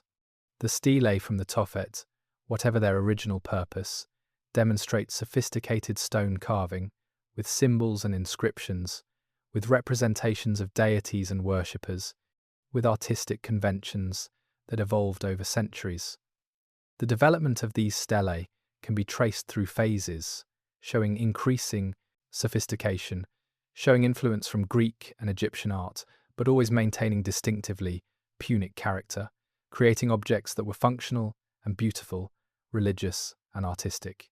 Literature and learning also flourished, though almost nothing survives directly, known only through references in Greek and Roman sources. Carthage had libraries, produced agricultural treatises that Romans considered valuable enough to translate after the city's destruction, developed astronomical and mathematical knowledge necessary for navigation and commerce. Mago's agricultural manual, written in Punic and later translated into Latin and Greek, was considered authoritative for centuries, cited by Roman agricultural writers, demonstrating that Carthaginian intellectual achievement was recognized even by enemies. Philosophy and theology developed, particularly around questions of divine justice and human suffering. Themes explored in Punic votive inscriptions, in prayers and dedications that reveal people grappling with the same existential questions that occupied Greek philosophers. The relationship between gods and humans, the nature of sacrifice and reciprocity, the meaning of prosperity and disaster, all of this was contemplated and debated, though the evidence is fragmentary, filtered through inscriptions that preserve only pieces of larger philosophical and theological traditions. The cosmopolitanism of Carthage during this period was remarkable.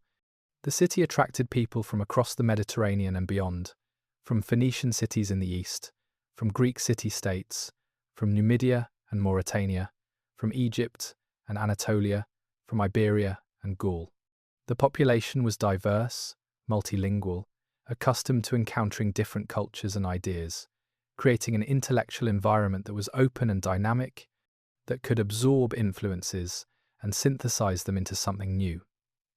Trade reached its peak, Carthaginian ships sailing to Britain for tin, to West Africa for gold and ivory, to the eastern Mediterranean for spices and textiles, creating commercial networks that rivaled those of the Hellenistic kingdoms.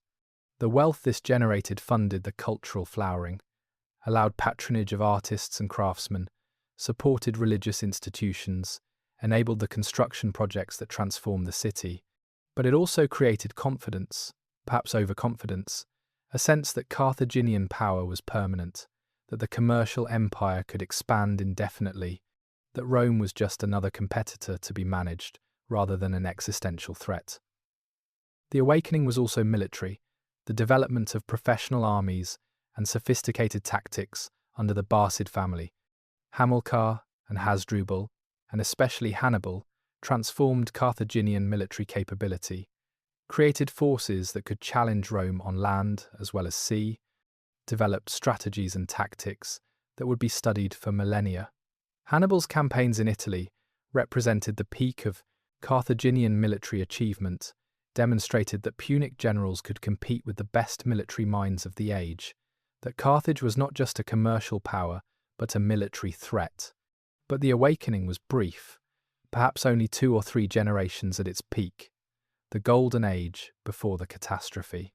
The Punic Wars would destroy this flowering, would divert resources from cultural production to military necessity, would kill the artists and scholars, would burn the libraries and temples, would leave nothing but ruins and memories.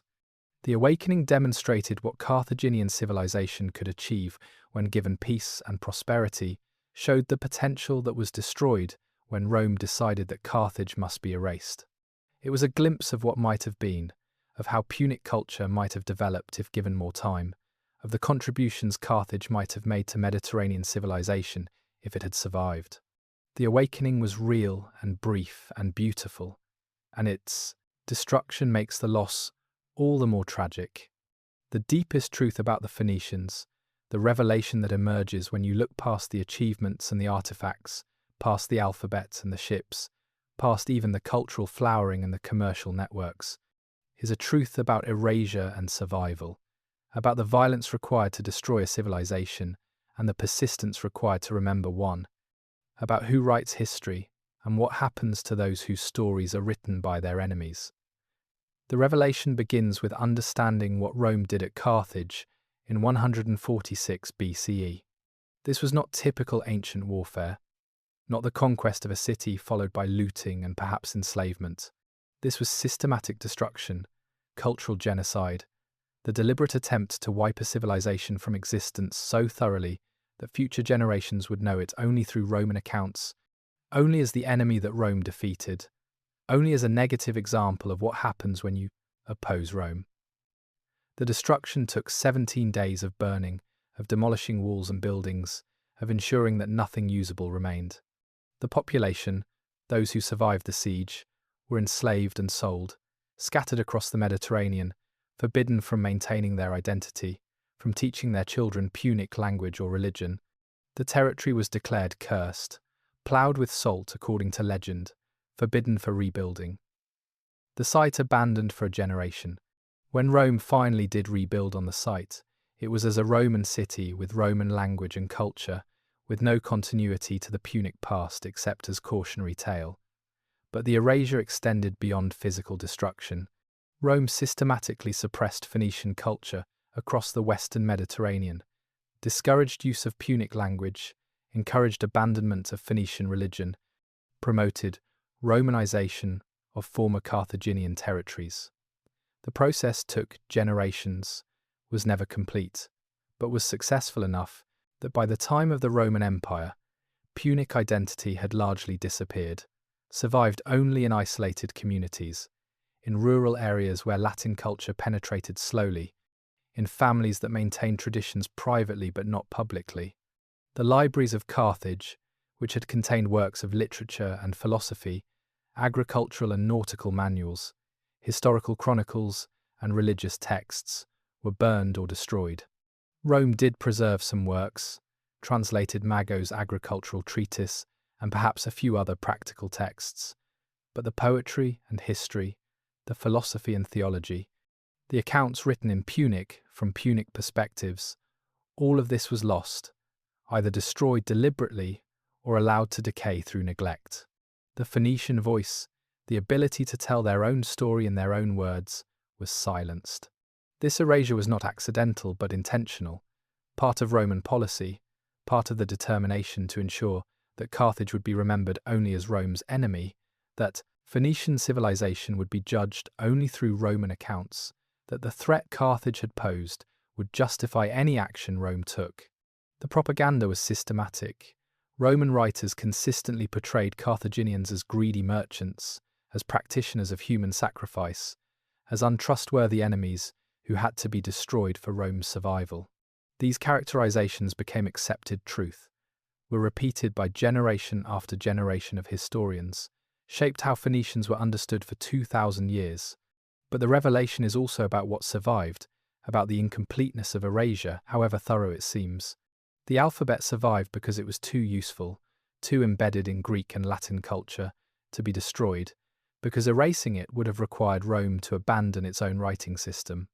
The Phoenician innovation, simplified and adapted but fundamentally unchanged, persisted and spread, became the foundation of Western literacy, carried Phoenician genius forward even as Phoenician civilization was destroyed. The genetic heritage survived. DNA evidence now shows, carried by populations who intermarried with Romans and others, but maintained biological continuity with ancient Phoenicians. The people were not completely destroyed, not entirely scattered. Enough remained that modern Lebanese can trace ancestry to Phoenician cities, that North African and Spanish populations show genetic markers from Phoenician colonization. The biological heritage persisted even when cultural identity was suppressed. The toponyms survived, place names that preserve Phoenician roots, cities founded by Phoenicians that still exist, though under different names, or with meanings forgotten. Carthage itself was rebuilt and remains inhabited, modern Tunis, incorporating ruins of both Punic and Roman cities. The scattered Phoenician settlements across the Mediterranean, some still identifiable, some transformed beyond recognition, preserve traces of Phoenician presence, remind POTUS that colonization was real and lasting, even if political power was destroyed. The religious influences survived in transformed ways. Phoenician gods syncretized with Roman deities, practices absorbed into Roman religion, ideas about sacred kingship and divine favor that influenced later Mediterranean theology. The connections are difficult to trace, the transformations extensive, but enough parallels exist to suggest that Phoenician religion, though suppressed, contributed to the religious landscape of the Roman Mediterranean and through it to later Christianity. The commercial networks survived in modified forms. Trade routes that Phoenicians opened continued to be used by Romans and later Mediterranean powers. Harbours that Phoenicians established remained important ports. The knowledge of how to navigate and trade across the Mediterranean became common heritage, even if its Phoenician origins were forgotten. The practical legacy persisted because it was useful, because merchants and sailors cared about what worked rather than who invented it, because commercial success mattered more than cultural identity. The revelation, then, is that erasure is never complete, that destroying a civilization requires not just physical violence but sustained cultural suppression, that even the most thorough attempts at genocide leave traces, that memory persists in unexpected ways, that truth, however long buried, can be recovered. The Romans tried to erase the Phoenicians and largely succeeded, controlled the narrative for 2 millennia, ensured that Phoenician history was told from Roman perspectives, that Phoenician achievements were minimized or attributed to others. But archaeology does not care about Roman propaganda. DNA does not preserve political narratives. Inscriptions speak in voices that cannot be completely silenced. The patient work of scholars over the past 2 centuries has recovered much of what Rome tried to destroy, has challenged the stereotypes and distortions, has begun to tell Phoenician history from evidence rather than from enemy accounts. The revelation is ongoing, incomplete, contested, but undeniable, that the Phoenicians mattered, that they achieved remarkable things, that their erasure was a crime against history, that recovering their story is an act of justice, a recognition that all voices deserve to be heard, that victors should not be allowed to write history unopposed, that truth matters more than power. There is something deeply unsettling about the Phoenician story, something that resonates uncomfortably with our own time, that forces reflection on questions we might prefer not to ask. What does it mean that a civilization that gave us the alphabet, that connected the ancient world through commerce, that achieved extraordinary things, can be so thoroughly erased that for 2,000 years they were known primarily through the words of their enemies? What does it tell us about history and power, about memory and forgetting, about whose stories are preserved and whose are silenced? It means, first, that we must be suspicious of the narratives we inherit, that we must question whose voices we are hearing when we learn history, that we must recognize that silence is often not absence but suppression.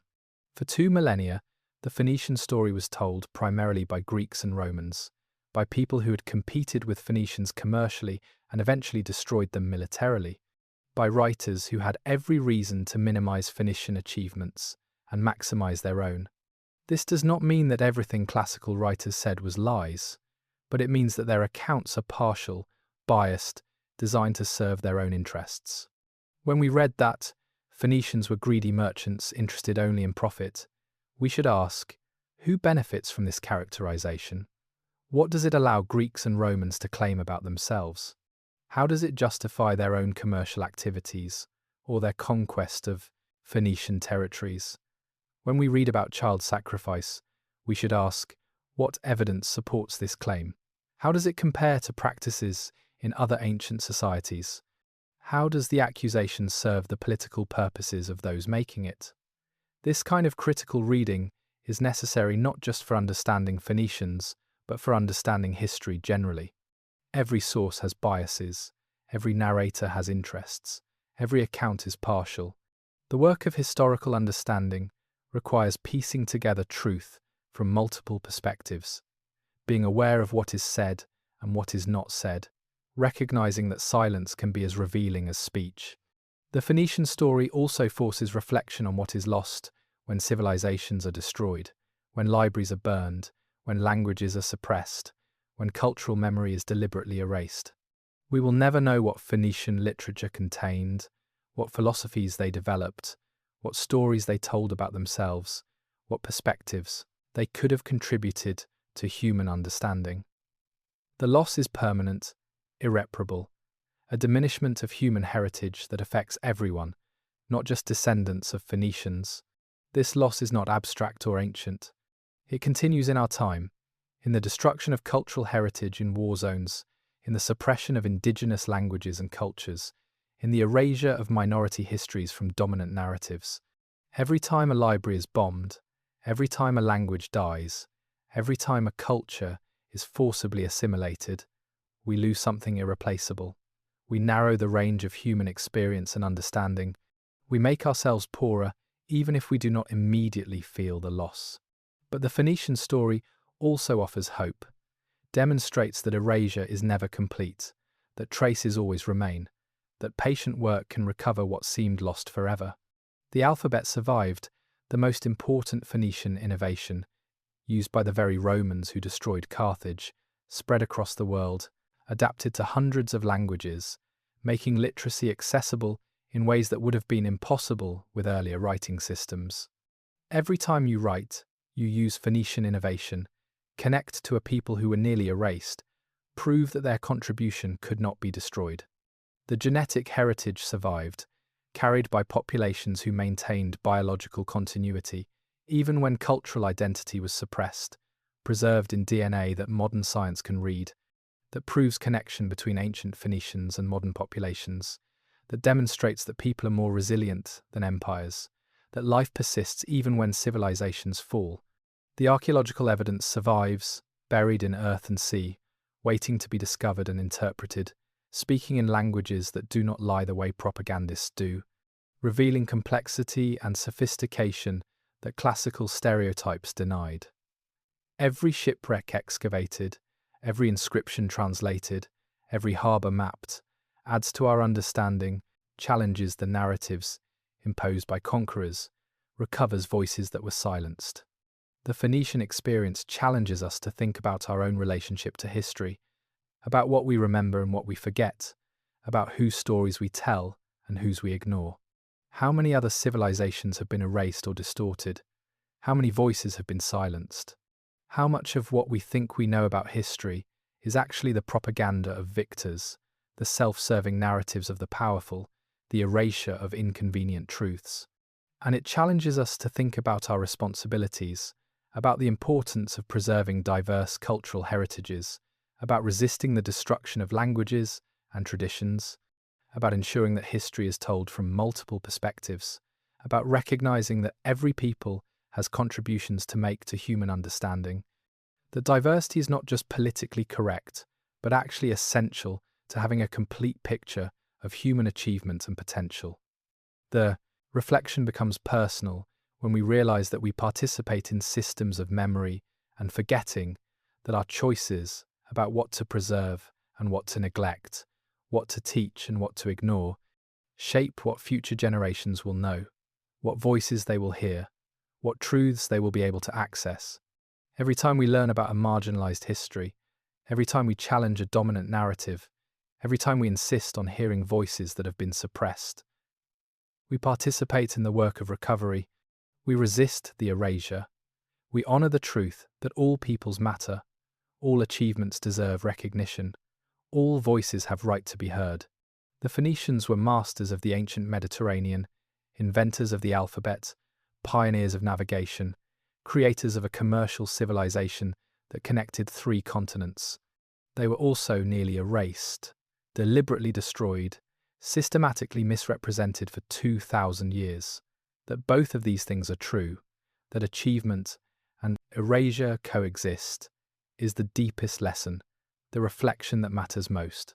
It means that civilization is fragile, that cultural memory requires active preservation, that truth can be suppressed but never destroyed completely, that every generation must choose whether to participate in erasure or in recovery, whether to accept inherited narratives or to question them, whether to allow the victors to write history unopposed or to insist that other voices, even those long silenced, deserve to be heard. The Phoenicians are speaking again, faintly but clearly, through archaeology and genetics, through inscriptions and artifacts, through the alphabet we use to write about them. The question is, are we listening? The sun sets over the Mediterranean, the same sea the Phoenicians sailed 3,000 years ago, the light turning the water gold and purple, colours that would have pleased the dye makers of Tyre, the merchants who made their cities wealthy by mastering the extraction of colour from murex snails. The sea is quieter now than it was when Phoenician ships crowded the harbours, when purple sails caught the wind, when sailors departed for distant lands with cargoes of wine and oil, glass and ivory, returning with tin and amber, silver and wheat, connecting the ancient world through commerce and courage. The ruins of Phoenician cities still exist, though buried under meters of later occupation, though fragmentary and often unimpressive to casual observers who expect monuments like Egyptian pyramids or Greek temples. At Tyre, the ancient harbours are partially visible, underwater archaeology revealing stone quays and breakwaters, the infrastructure that made the city a maritime power for more than 2,000 years. At Sidon, excavations continue to uncover houses and temples, graves with elaborate sarcophagi, evidence of wealth and sophistication. At Byblos, one of the oldest continuously inhabited cities in the world, Phoenician layers lie beneath Crusader castles and Ottoman buildings, beneath the accumulated debris of 40 centuries. At Carthage, modern Tunis sprawls across the ancient site, incorporating ruins from both Punic and Roman periods, preserving fragments while building over others, creating a palimpsest of civilizations, each layer partially erasing what came before, while never quite succeeding in complete destruction. The Tophet still exists, though now protected as archaeological sites, the urns no longer buried but displayed in museums, their contents still debated, still controversial, still refusing to yield simple answers about what happened here, about whether the accusations of child sacrifice were true or propaganda. The shipwrecks scattered across the Mediterranean seabed preserve Phoenician commercial networks, the physical evidence of trade that classical sources described but could not fully document. Each discovery adds detail, reveals cargo and construction techniques, provides dates and routes, slowly reconstructing the maritime world that Phoenicians dominated, the networks they created and maintained across vast distances and cultural differences. The ships themselves are mostly gone, wood rotting even underwater, but the cargoes remain. Amphoras and metal ingots, exotic goods and everyday necessities, proof that Phoenician commerce was real and extensive. The inscriptions preserve the Phoenician language, brief glimpses of how they spoke and thought, fragments of names and dedications, epitaphs and votive offerings, hints of literature and history that have otherwise been lost. Scholars continue to study these inscriptions, to refine understanding of the language, to trace its evolution, to connect it to related Semitic languages, to use it as evidence for reconstructing Phoenician society and culture. Each inscription is precious, each word a voice from a civilization that was nearly silenced. But perhaps the most ubiquitous legacy is the one you are experiencing right now, the alphabet. Every letter on this page, every word you read, every thought recorded in writing, all of it uses the system invented by Phoenicians 3,000 years ago, adapted and modified but fundamentally unchanged in its basic principle of representing sounds with simple symbols. The Latin alphabet you are reading, the Greek alphabet that preceded it, the Cyrillic and Arabic and Hebrew scripts, the Thai and Armenian, and dozens of others, all trace their ancestry to Phoenician innovation, all preserve Phoenician genius, even though Phoenician civilization was destroyed. This is the paradox of the Phoenician legacy. They gave us the tools to record history, then were erased from that history, their own story told primarily by enemies, their achievements minimized or attributed to others, their contributions forgotten or dismissed. But the tools remain, the alphabet persists, and now, through patient scholarly work, through archaeology and genetics and linguistic analysis, the Suffolise Phoenicians are being recovered, their voices heard again, their story told more completely. The genetic legacy is equally persistent, though only recently discovered. DNA studies show that modern Lebanese populations are directly descended from ancient Phoenicians, that the people were not completely destroyed or displaced despite waves of invasion and cultural change, that biological continuity exists across 3 millennia. Similar studies show Phoenician genetic traces in Spain and North Africa, in places where Phoenicians colonized, proving that settlement was real and lasting, that people intermarried and created mixed populations that persist to the present. The legacy and memory is more complicated, shaped by 2,000 years of classical propaganda, by Roman hatred of Carthage, by Greek stereotypes of Phoenician greed and dishonesty. For much of Western history, Phoenicians were remembered primarily as biblical Canaanites, to be condemned, as Rome's enemies to be despised, as footnotes in Greek and Roman history, rather than as a civilization worthy of study in their own right. This is changing, slowly, as archaeology reveals the complexity and sophistication of Phoenician culture, as scholars recognize the distortions in classical sources, as the alphabet and the ships, the colonies and the commerce, all demand acknowledgement that Phoenicians were more than the stereotypes, were worthy of remembrance and respect. In Lebanon, there is pride in Phoenician heritage, recognition that the ancient maritime civilization connects to modern identity. that Beirut and Sidon and Tyre are not just old cities but links to a glorious past, that the same resourcefulness and commercial skill that made Phoenicians successful in antiquity persists in modern Lebanese culture. The National Museum displays Phoenician artifacts with reverence, the history is taught in schools, the connection is maintained even as modern Lebanon navigates conflicts and challenges very different from those faced by ancient city-states. Across the Mediterranean, in the scattered sites where Phoenicians settled, there is growing recognition of this heritage, of the role Phoenicians played in shaping local histories, in founding cities and establishing trade routes, in contributing to the cultural mix that defines Mediterranean civilization. The erasure was never complete. The legacy persisted in ways Romans could not control, and now it is being actively recovered, acknowledged, celebrated. The closing, then, is not an ending, but a continuation. The ongoing work of recovery and recognition, the patient archaeological excavation, the careful linguistic analysis, the genetic studies, the rewriting of textbooks to include Phoenician achievements, the challenging of classical stereotypes, the insistence that all voices matter, that all civilizations deserve study, that history belongs to everyone, not just to victors and conquerors. The sun has set, the Mediterranean darkens, the ruins fade into shadow, but the legacy remains, in letters and genes, in harbours and shipwrecks, in inscriptions and artifacts, in the stubborn persistence of truth against erasure, of memory against forgetting, of voices that refuse to be silenced.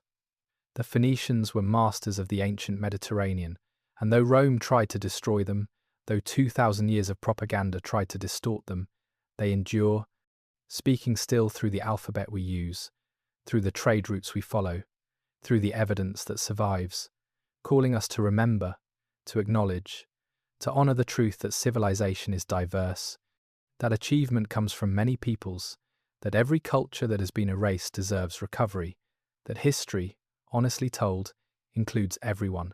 Welcome to the legacy of the Phoenicians. It has been here all along. We are only now learning to see it clearly.